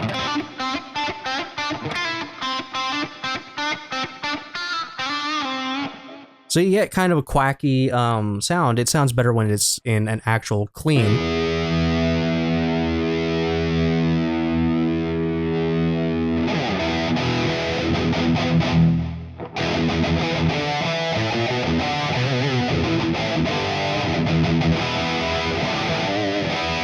So yeah, this one's really cool. It's basically got everything that I like about the PV Patriot that I showed off.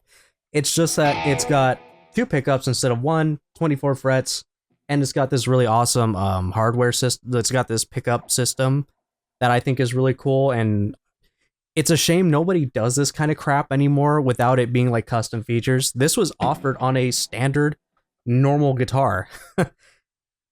Nuts, right? And we got this for not very much either. They were selling it for like 500, 600 bucks. And these guitars have gone up in price since. Like, these knobs by themselves are usually worth like 50 bucks on their own because they're solid metal PV knobs. I miss PV guitars. I really miss American-made PVs, all right? I wasn't born during that time, but ever since getting my hands on American-made vintage PV guitars, I hate that they no longer exist in that capacity. It's a shame, but what can you do other than hope that the market on Reverb and eBay will always have vintage guitars like this for sale? Because if I have the money, I probably would buy at least one of every vintage PV like USA guitar ever made, or at least try to. But yeah, this one's super cool. I love it. I didn't touch a damn thing on this guitar because it is perfect the way it is. And yeah, this one needs to get played more because it is an awesome guitar. So that's this one, PV Milestone Horizon. In I believe this is like pink burgundy or pink mist. I think that's the finished color, but it's a super cool pink if you can see it in the light. Yeah, it's an awesome color.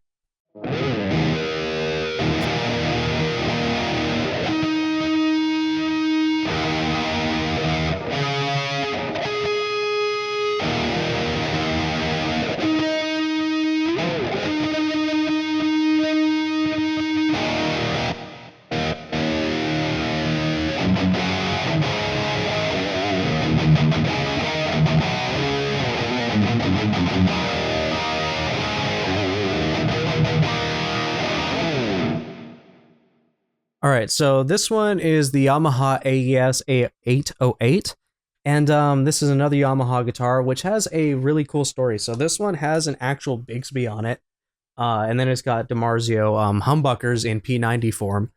But this one has locking tuners. We put lockers on it the second time that we owned this guitar. So we've owned this guitar twice, and the cool story about this was that this was one of my dad's guitars years ago when we lived in a different town, and I was like 9 years old, 10 years old. We had moved to the current town that we live in about 15 years ago, and my dad ended up trading this to one of the local music shops so that we could get a some other piece of gear at the time. But we regretted getting rid of this because this was a super cool guitar. Even though it's super funny looking, it's got the little look at that, but it's a cool blue color, right? And it's got a Bigsby system, which is cool. It's got awesome DiMarzio pickups in it, and it just always played really nice. And we were sad that we sold it, or that we traded it to the music shop. But the guy who owned that shop actually bought this guitar because he was like super interested in it. Well, lo and behold, like several years after we had traded it was in the same music shop for sale. And at first we were like, huh, that's weird. That looks like the same guitar. It can't be, right? There is a dent right here. You can kind of see that. That's the reason. That's how we knew this was our guitar. He had traded it back into the store because he was, I guess, done playing it. And we bought it immediately. We bought it on the spot because this was the same guitar that we traded, and ever since we've kept it. So we got to rebuy the guitar. It's not very often that you get to rebuy gear that you sell that you regret selling. or trading. Usually it just is gone. There's a couple of guitars like that I really wish that I could find, but at the time we just didn't play anymore, and I'm like, why did I ever get rid of that? I miss those guitars now.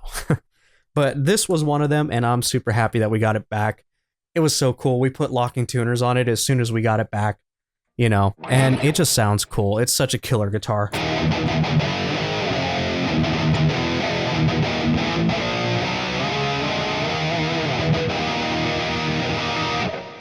Yeah, it's super cool, and if you can find one, I'd suggest getting one. Even though they look a little bit funny, these are very awesome guitars.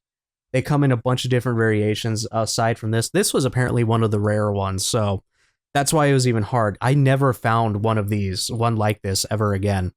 Like, maybe once or twice, but I haven't seen it ever again like this. So, yeah. Definitely, this is definitely one of those guitars that's never leaving our possession unless something tragic were to happen. You want to hear the worst sound ever created in the history of guitar?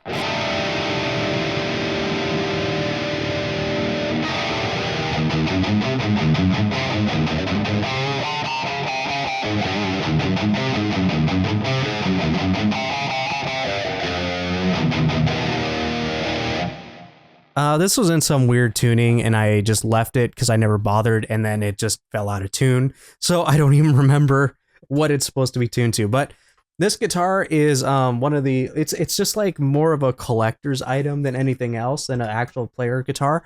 This is what is called an Esteban, as noted by the E here. And if you know who Esteban is, he was or he still is, or was, or whatever.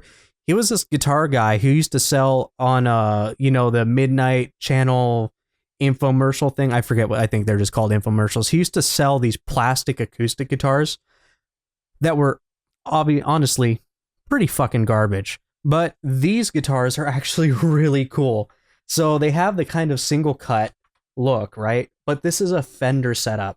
These three single coils, the way the knobs are set up, the pickup selector, the scale length, everything is exactly like a Fender Strat.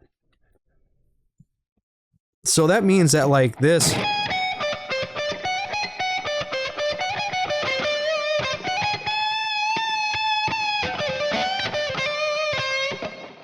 It just means that it's a Fender guitar. It sounds just like a Fender, especially when you run it through cleans. And it's like in perfect condition, except for the fact that it's, you know, dusty and crap. And when I bought it for like less than $90, and it had the plastic still on the pickguard that I pulled off because I wanted to play it, but I'm keeping it around just in case, you know, you never know. But yeah, this is a super cool guitar. It's just that I don't have any need for single coils that are noisy as shit. And what I mean by noisy is, like, let me show you.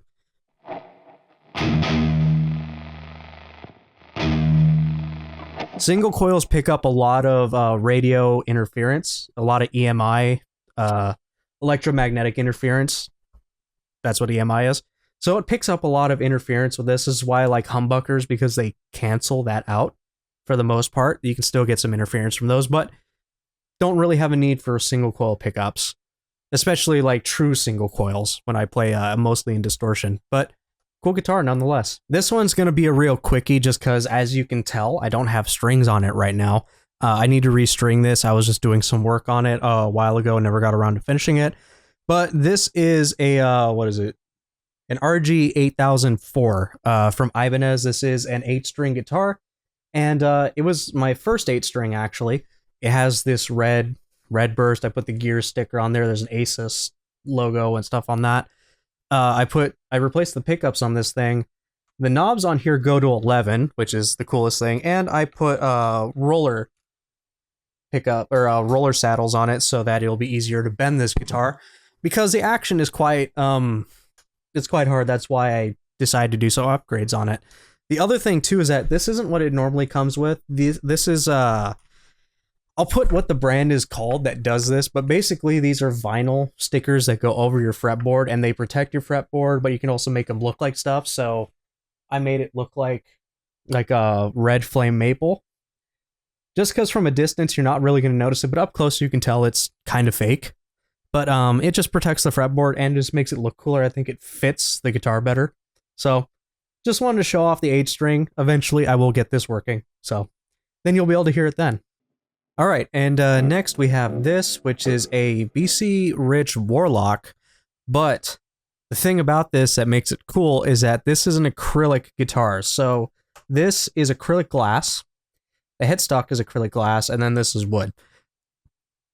The thing about this is that because it's acrylic, it weighs like 15 pounds or something.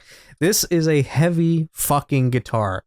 And this is something that I only would ever play sitting down. I've tried playing with this thing standing. I think I played it at one show or something like that. I played it live at some point, and this was tiring to play. Yeah, I bought this at Guitar Center for like $150 many moons ago, and we ended up putting a whole bunch of modifications into it. One of the guitar techs over at Guitar Center put in a light system that you can kind of see it. There's some LEDs that are in. You can see it better if I do this. Let me see, where's the switch?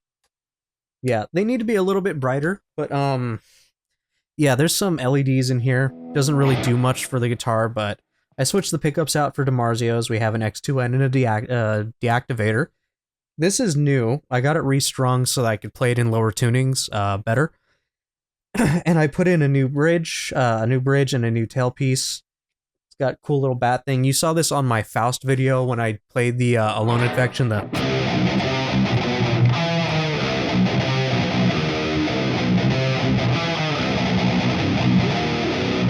So this is still in B standard. We got Spurzl locking tuners on it. Again, locking tuners. No string butler because they're kind of pricey. They're like $50, and I didn't have the money to just throw them on all my guitars that are like this. Eventually they all will, but right now they aren't. But this guitar is sick.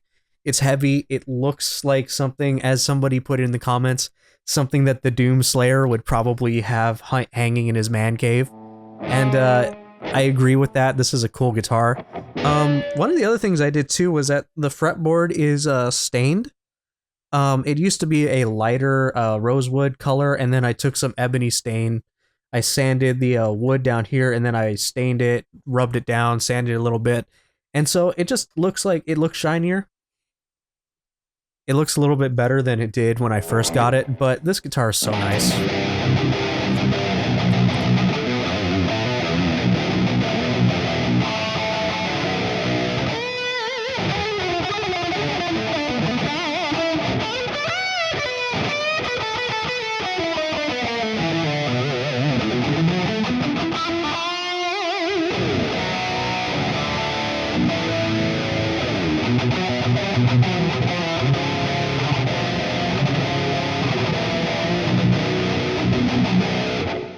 Yeah, so it's a heavy sounding guitar. It is a heavy guitar.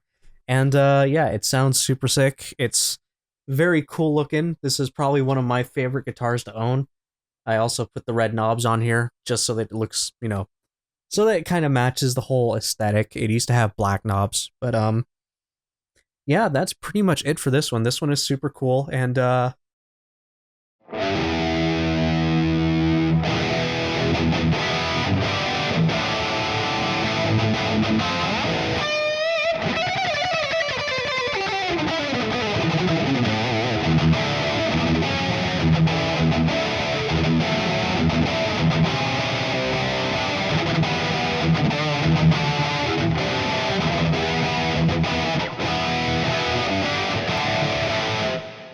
all right, you can tell it's getting really late into this video because, oh my god, this thing is going to be like 2 hours, maybe more.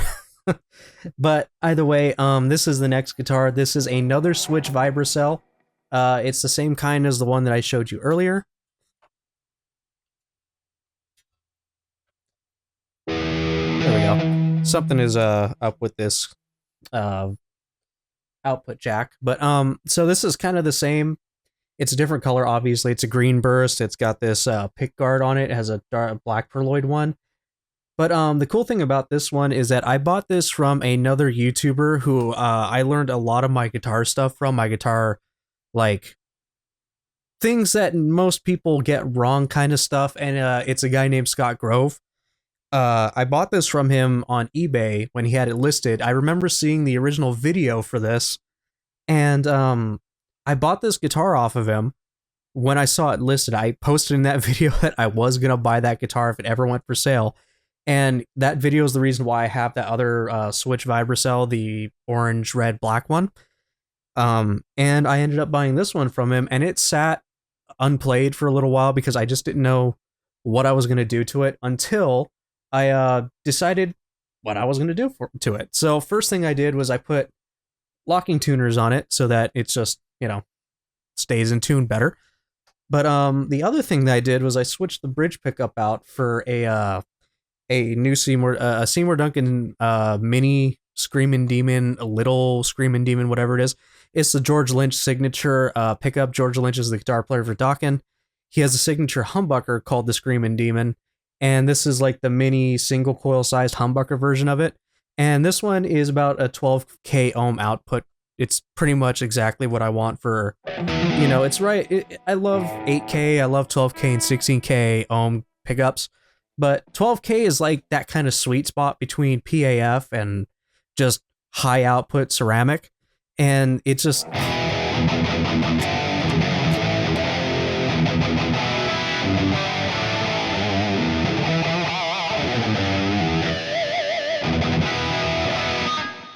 sounds great. And it's a super cool one too. So one of the reasons I wanted to get it is because if you look at the inlays are different color. They're like white, blue, red, green, and you really don't see any other guitars like this. Like, I've seen one other guitar exactly like this go up for sale, and that one they wanted like double the price of what this one was when I bought it. So very unique guitar. I doubt very many people actually have this exact one or ones like it.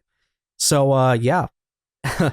I got a one-off, or not a one-off, but I have a very rare Switch Vibracell from a company that doesn't exist. And I got it from another YouTuber on here who, if those of you who don't know who Scott Grove is, go look it up. Scott, Grove. He does a lot of like blues and country lessons because that's what he pretty much is. He's a like blues country guy. But he used to do a lot of really informative guitar reviews where he would buy these old guitars or obscure guitars or just cool guitars that really were unnoticed. And he would show us why the fuck these guitars were really good. The Vibracell, the Switch guitars were that. Peavey, Washburn, he's done a bunch of them. He knows his shit, and he's owned thousands of guitars. He's also one of the reasons I switched to Polywebs, and I haven't looked back since then. So, yeah, this is a sweet guitar, and I'm happy to have it, and I play it all the time now.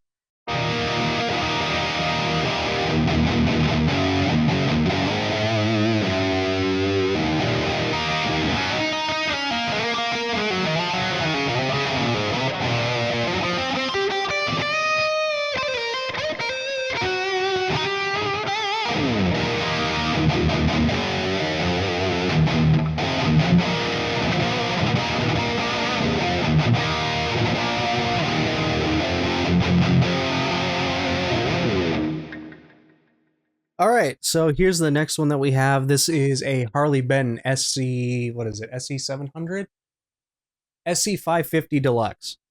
This one was a B-stock guitar from a music store called Thomann.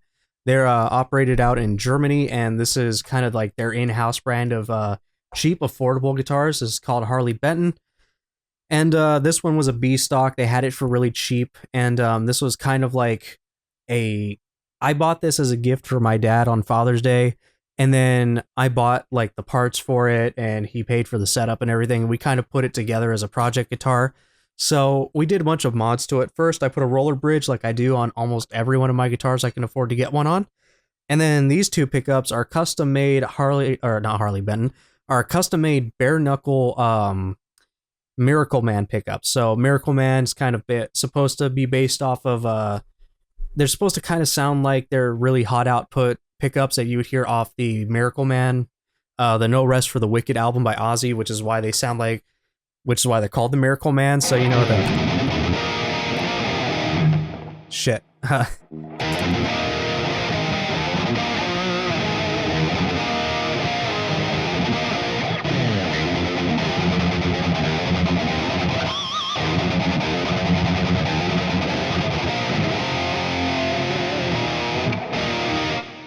But yeah, we got those. They're really hot output pickups. I wanted it to be like keep the kind of slash aesthetic, since this is supposed to be like a appetite burst type looking guitar.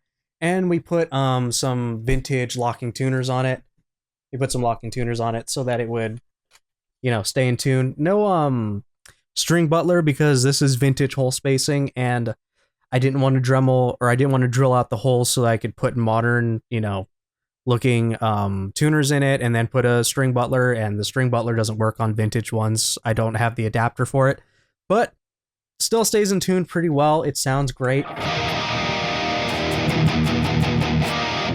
And yeah, nothing else much more to say about it other than it's in pretty damn good shape for a B stock guitar that was sold for like $70 less than what they're usually advertised at. So it's a cool guitar. I love playing it.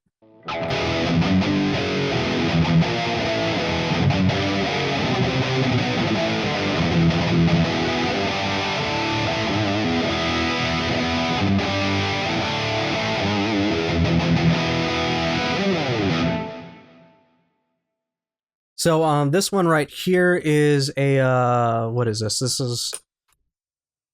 is a mid 70s. No, it's like a late or mid 70s. What am I, high?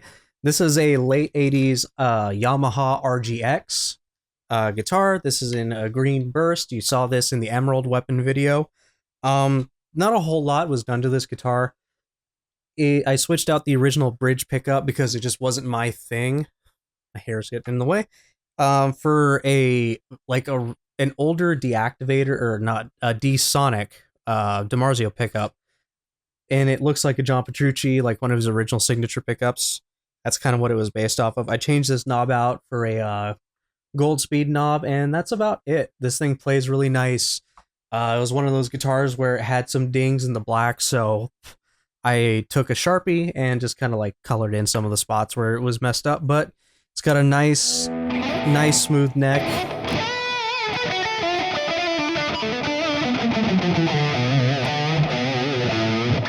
And it sounds great. I love it. This is another thing too, is that if you hunt around like Reverb and eBay enough, you will find vintage amazing guitars for dirt cheap. That is a trick that I picked up when I started watching Scott Grove. That's why I have so many vintage guitars. Like things from the 80s, some of them are from the 70s. Yeah, I have all these old guitars because you get them for such a good price, and they're such well-made instruments. They're perfect as like beginner guitars too, if you can find ones for like $300-400. So, because they hold their value and they'll just go up if the kid ends up not playing it. If they end up not playing it after a while, or they just don't want to play guitar, you're sitting kind of on an investment, because sometimes they go up like triple their price. But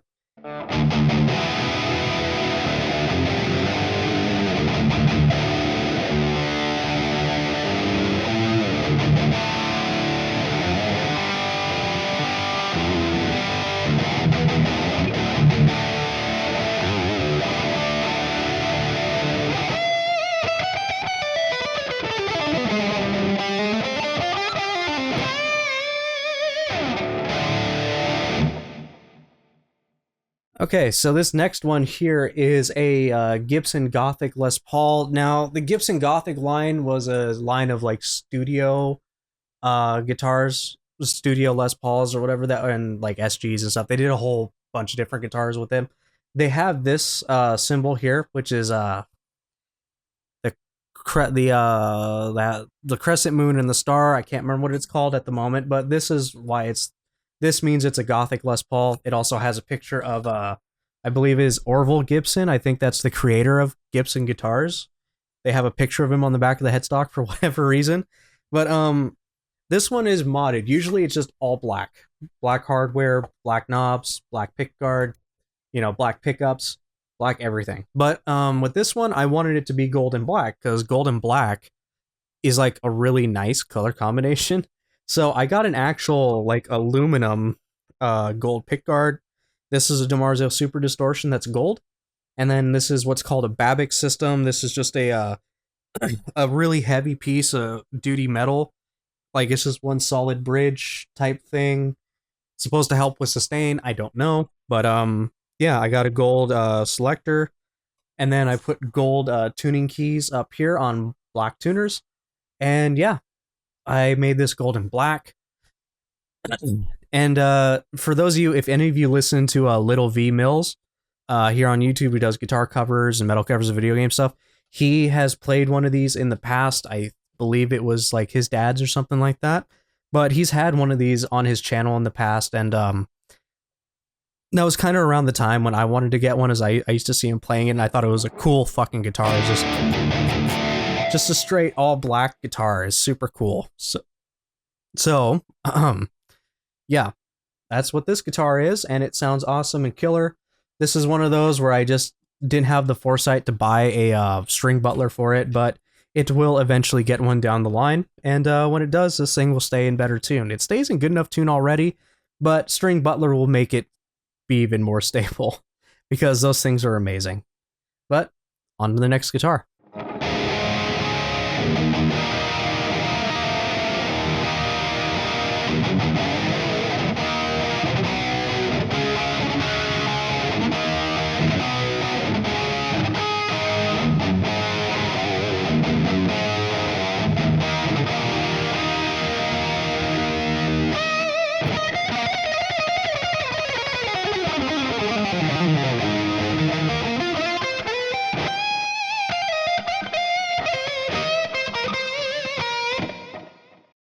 All right.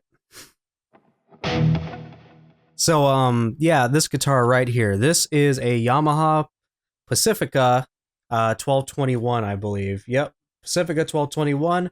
These are an early 90s. Like, this is one of the higher end versions of the that Pacifica 611 that I showed you that they did back in the 90s. The story about this guitar is that me and my dad are really big fans of Firehouse. If you don't know who Firehouse is, they're a really fantastic 80s into the 90s rock group, and their guitar player played one of these in one of their videos for the song that I was just playing. That song, Reach for the Sky is what it's called. But he plays a guitar fairly similar to this. It's blue, I believe. But we saw this at Guitar Center one day online. They had it listed, and these guitars are super rare. Like, these things are very hard to find. Most people keep a hold of them. And this one they had listed for super cheap. Usually people want like $1,200 for these things. And there's a lot of really cool features on these guitars. First off, they feature DiMarzio pickups, even though they don't say DiMarzio on them, they are. The other thing is that I believe these are the first guitars to have steel rod reinforcement in the neck. So what I mean by that is usually with the guitar, you have a truss rod right here. So there's a truss rod, you stick an Allen key in there and you twist it one way or the other, and it'll take the neck and it'll take it from like bowing, if it's going to be bowing inward or outward, and trying to straighten it out so that your guitar has a slight bow in it, but its neck will be generally straight, and you can play the fucking thing and it won't fret out. What steel rod reinforcement does is that they add 2 more strips. They add 2 more metal rods in here to make sure that the neck stays completely straight, no matter what. And it pretty much usually always works. So things with steel rod reinforcement usually just never, even in humidity, climate changes, all that stuff, they stay like this. They don't but the necks don't start to bow in different directions over time. And this thing is super thin. This is the thinnest neck guitar that I own. Like, if you look at that, that's thinner than that's about as thin or thinner than any Ibanez neck that I've ever played. But it also has some really cool access. Like, look at how far in that fret access is. It's super nice. You can get all the way up here, no problem. And it's just a cool looking guitar. It's like a really cool red, was this ruby red, I think you would call it.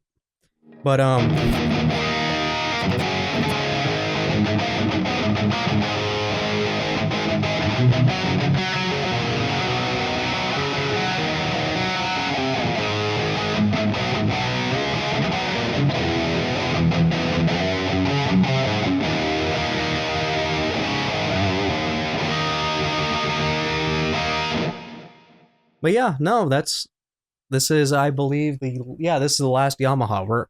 We're actually almost done with the electric guitars. We have one more left after this. All right, and we're down to the last guitar, which happens to be the most insane guitar that I actually own, believe it or not. Like, you can see already just what I'm talking about if you know guitars. This thing is fucking sick as hell. But before I talk about this thing, I'm just going to mention some other guitars. I have pictures of them that I'll show. The reason I'm not showing them is, one, because they're exclusively guitars that my dad plays. And like, one of them was a gift. It was a Yamaha SE 312M or 321M. And it's just like a black Strat with a maple neck. And then it's got like, it's supposed to look like a David Gilmour guitar, you know, like his signature, the guy from Pink Floyd. It's supposed to look like that. It's kind of like his guitar. It's a cool guitar. It's just I don't play it, and he's the one who plays it. The other one that I didn't show is a Harley Benton Singlecut. It has just a single P90. Again, that's not really my thing to play. P90s are super noisy unless you get ones that are hum canceling. And for the type of music that I play, you would be getting a lot of interference. So he likes the Singlecut because it looks like a Les Paul Jr. and it has a P90 in it. And he digs that guitar. But it's not something I play. The other one is downstairs, and it's an acoustic guitar that I bought for my dad on Christmas. When was it? Not last year, but I think the year before, in 2019. It's just a mid-1970s Ibanez acoustic guitar. And the reason I bought that is because he had mentioned to me and showed me what his very first acoustic guitar looked like. And it was that guitar. I found it on Guitar Center one day. And it looked he said it looks exactly like the guitar he played when he first started playing acoustic guitar. And I bought that for him because I wanted to get him something that looked like the first guitar he ever played. So it's a very cool guitar. I played it. It sounds so nice. Unfortunately, I can't show it for you here because I don't have the ability to record acoustic guitars. And yeah, just letting you know, I'm going to show pictures of what those look like. But yeah, that's a really beautiful guitar and it sounds amazing. But I don't play it. He's the one who plays it if he does. Sometimes I pick it up because it's downstairs. Sometimes I pick it up and mess around with it. But other than that, those are all the guitars aside from the ones that are project guitars that are back there that need to be actually assembled. And then maybe I'll make an addendum video showing you the project guitars that I'm working on. But this one is the coolest guitar that I own in the entire collection. And for one simple fact, well, actually like three simple facts. One, this thing has, what is that? 24, 25, 26, 27, 28, 29 frets. 29 fret guitar. There's not very many guitars that go above 24. The other thing is the finish. This is what's called a crackle finish, a crackle paint job. And it's a specialty kind of paint. You put a layer of this paint over a bottom coat, and then you hit it with an activator or something like that, and then it starts to create these crackles. These are random. And not only that, you've got these it's a cool pink and blue crackle. And it just goes throughout the entire guitar. And then there's that. Look at that cutaway so that you can actually get to the 29 frets. And then the third cool thing about this is that this is a very rare guitar. Washburn created the Washburn EC line of guitars back in 88 to like 90 or 92, somewhere around there. They produced these guitars for about 4 years.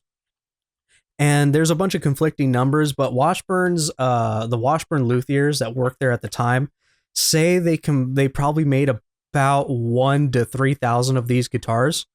And when it comes to the 26 fret one was the most common. They have another one, which is a 36 fret one, which if you want to see what one of those looks like, go to Spectre Media Group on YouTube here. Glenn Fricker has a 36 fret white crackle burst one, which is super awesome looking. And you can see what a 36 fret looks like. The frets go up to like here. It's insane. But this finish in particular was like the second least common.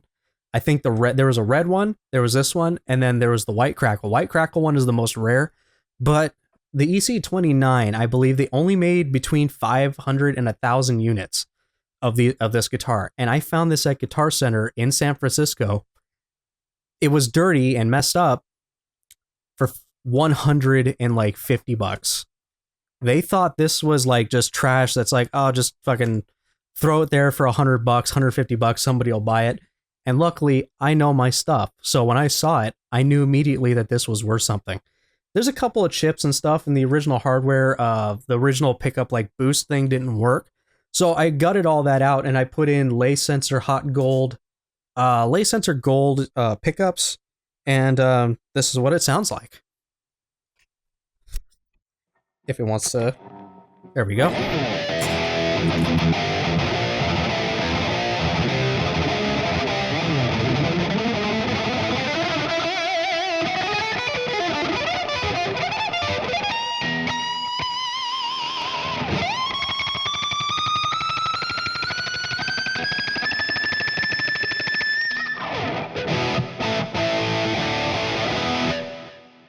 Yeah, that's cool, right?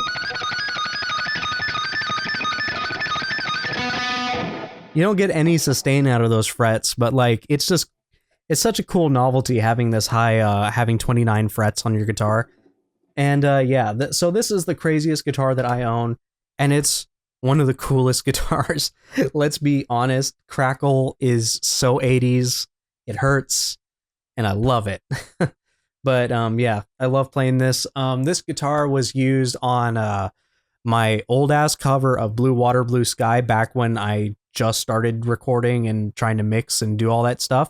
It was like my second cover I ever did. You can go check that out here on the channel. This one and that old Yamaha, the blue one over there, those two were the guitars that I used on, as well as this one right here, the Midtown.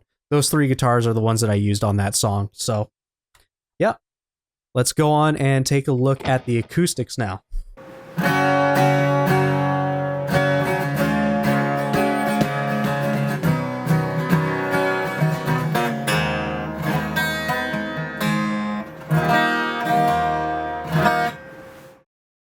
You know, I'll probably just have the camera audio show that part off just because I know it'll be able to record that.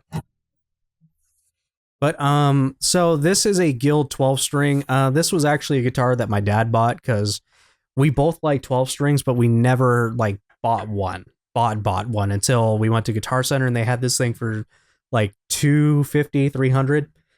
He ended up buying it, and you know, we don't play it very much because like, how many songs are there on the 12 string other than like 5 that people know? And the only one that I know is watch is gonna be the Skid Row song, which is a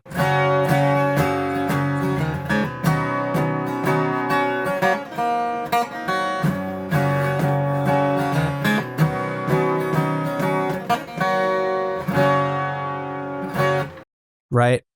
I messed that up because it's awkward playing on a 12 string. As you can tell, there's 2 of each string where they're usually a 6. But this is a cool guitar. 12 strings sound super unique and they're super awesome to have. All right, so this one is a what is this? It's a vintage Ibanez M340. Yeah, I can't remember the names of some of these, but this one was a really cool Guitar Center find. I was just browsing Guitar Center one night several years ago, and this popped up. I wanted a new acoustic, and I wanted an all maple one. So this thing, maple fretboard, maple body, maple everything. And they had this pop up for like $300. And turns out that this is a like 1977 Ibanez acoustic.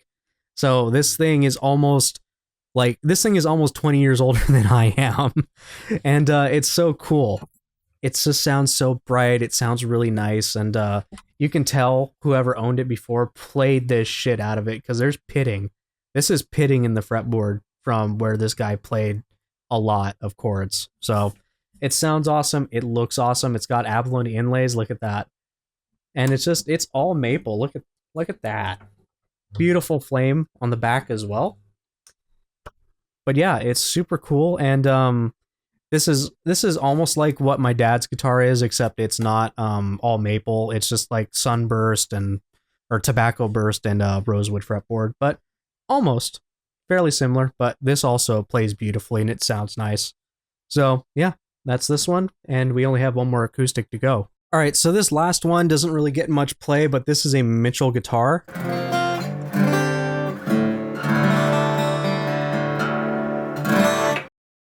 And this one I just keep in DADGAD. So what I mean by DADGAD is DADGAD. So DADGAD. It's just, it's so you get like this open chord. It's used in like Irish.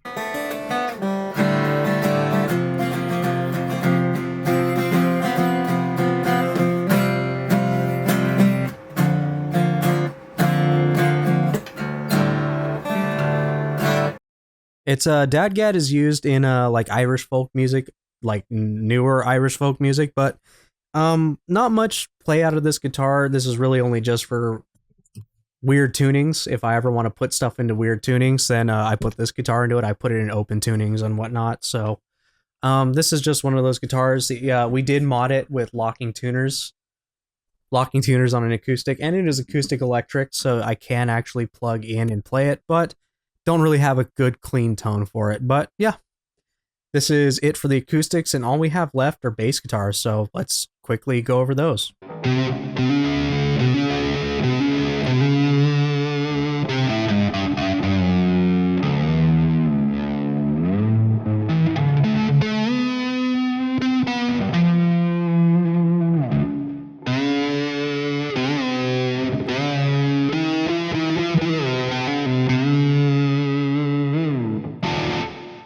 All right, so we got three basses to take a look at. This first one is a Kramer's Striker. I believe it is a Striker. Okay, we have to turn both of them off. I don't have the thing there anymore, so yeah. This is a Striker fretless bass, and what I mean by fretless is that there is no metal there. This is just the wood, and these are markers to tell you where frets are. And the reason why you would ever get a fretless is to get a different sound, so you'll hear it when I play the other basses, but you can slide. So you can do a...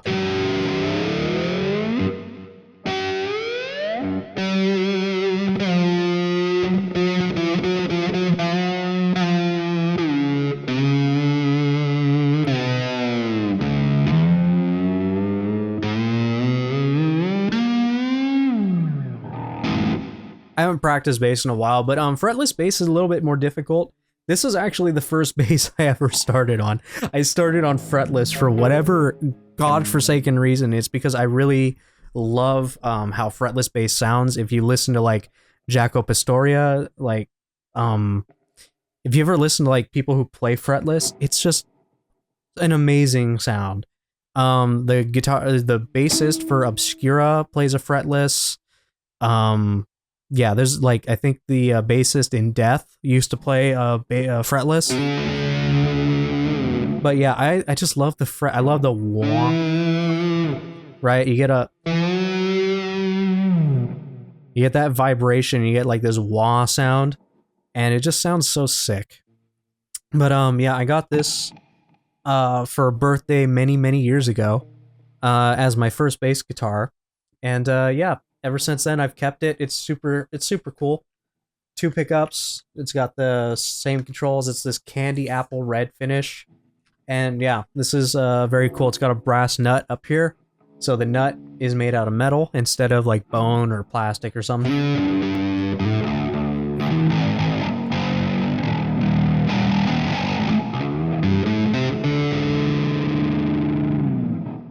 But yeah, that's it for this one. It's a super cool bass to start on, and yeah, I really like it.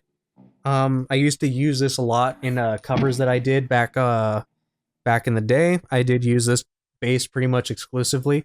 There was one other bass, I don't have it anymore. I sold that. It was an Ibanez fretless. And then I got this bass. Actually, no, this was my second bass. Yeah, this was my second bass. First bass was an Ibanez fretless. Sold that. Got a different bass, and I got this one before that. So this was my second one, but the first one was still a fretless, so I still learned on a fretless bass regardless. But yeah, this is a cool guitar, or a cool bass guitar. And yeah, I can't do fretless bass justice, so I'm not gonna like try and noodle around on it. But there it is. Cool, right?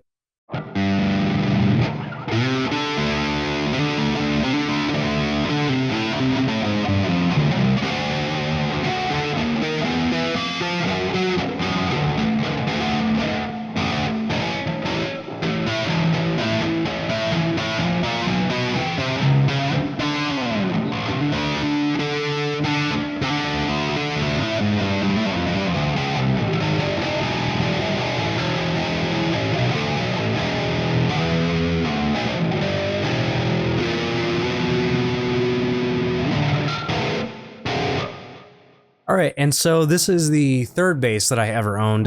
This one was this is a 5-string PV BXP Millennium. I believe the Millennium BXP, yep. The Millennium BXPs were later on PVs, but these basses are actually fucking godlike. I bought this one because it was, some guy had one of the tuning heads was busted, so he accepted like $110 for it. And I dropped a whole new set of tuners on here. And this one lets me down tune the bottom one, so...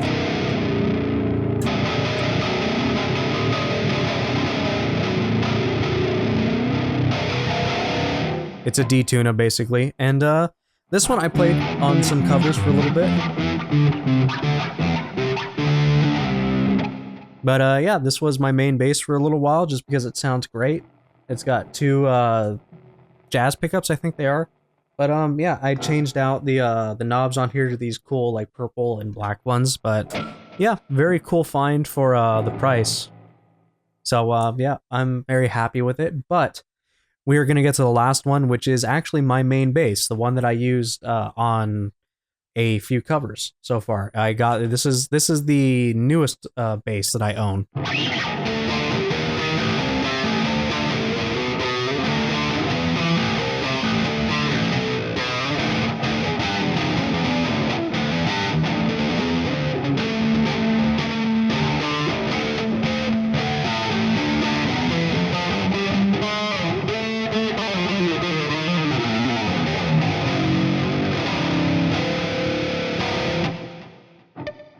I haven't practiced slap bass in a long time.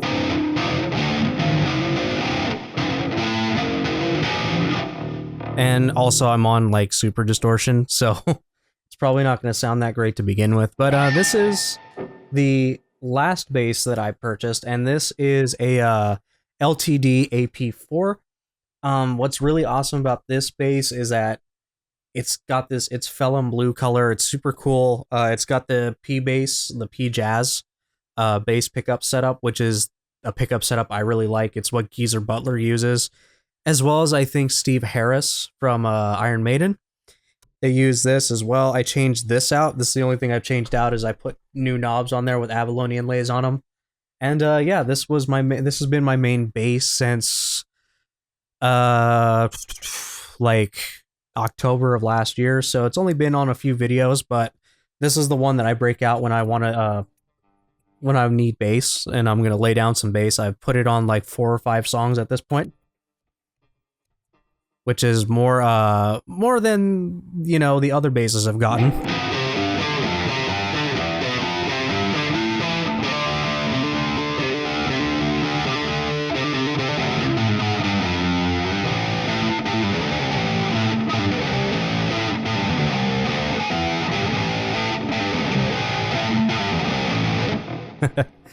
Anyway, I forget how big basses are, so I keep hitting the headstock on stuff. But this is a great bass. It's about $800. At least when I got it, it was $800. And yeah, it served all the needs that I have. I like the 5-string, but I wanted to learn how to slap, and the 5th string kind of gets in my way. And especially since I realized that I can't slap like this. I'm more of like a flea slapper, where flea kind of slaps downward. I'm kind of like in between flea and doing it.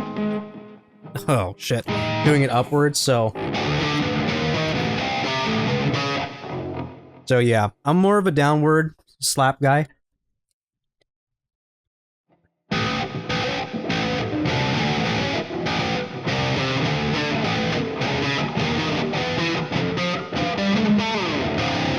Right, and yeah, so that's why I got 4 strings, because as you saw on the 5th string, I was hitting the top 5th string and making a lot of excess noise. So yeah, I'm not really a slap guy. I just been doing fingerstyle. Sometimes I use a pick. But yeah, this is a great bass. It plays nice. It has an awesome unfinished neck, so I'm not catching on anything back here. But yeah, that's pretty much it. This is probably going to be like 2 to 3 hours long. I did this to myself. Me and my dad have a collection problem, and we're just going to collect more as the time goes on, because I still got like 4 or 5 project guitars that are just in pieces over there. So yeah. Thank you everybody for coming by. This has been the Patreon goal video that I did where I showed off every guitar that I own. As for like the gear and stuff, I'll probably do that in a separate video, like the stuff that I use to record and like my whole setup, PC wise. But that's basically it. These are all the instruments that I play. So in total, I think that's what 50 guitars and basses and acoustics. But yeah, if you like this video, if you if you got to the end of this video, if that is, because this is a long ass video, you can go ahead and hit like, share it around, do all that good stuff.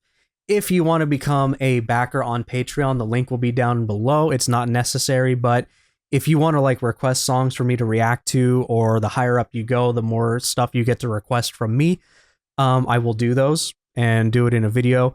I do have a couple of Patreon React requests up, as well as things I do like cover shorts, which is for $3. You can get a like a 2-minute 20-second cover done, where that'll be posted on stuff like TikTok and Twitter and YouTube Shorts and all that. And that's just kind of like a short cover, a quick cover, if you will. And then there's for $10, there's going to be like the full-fledged, you get to get a whole song covered by me, and it's going to be like a rock metal cover. And those ones I'm going to be starting up soon, because right now I'm finishing up a special project of mine. And after that's done, I will be doing Patreon requests. So with that, you can also support me on Teespring. That'll be down in the description. If you want a water bottle like the one that I've been using and been showing off here, you can go ahead and get one of those down below as well. I get a small commission off of it. You get like a 10 or 15% discount.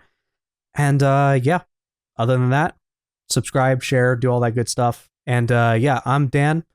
This is HurtboxTV. This has been a long day of recording. And I will see you guys in the next video, whatever that may be. So take care. Peace.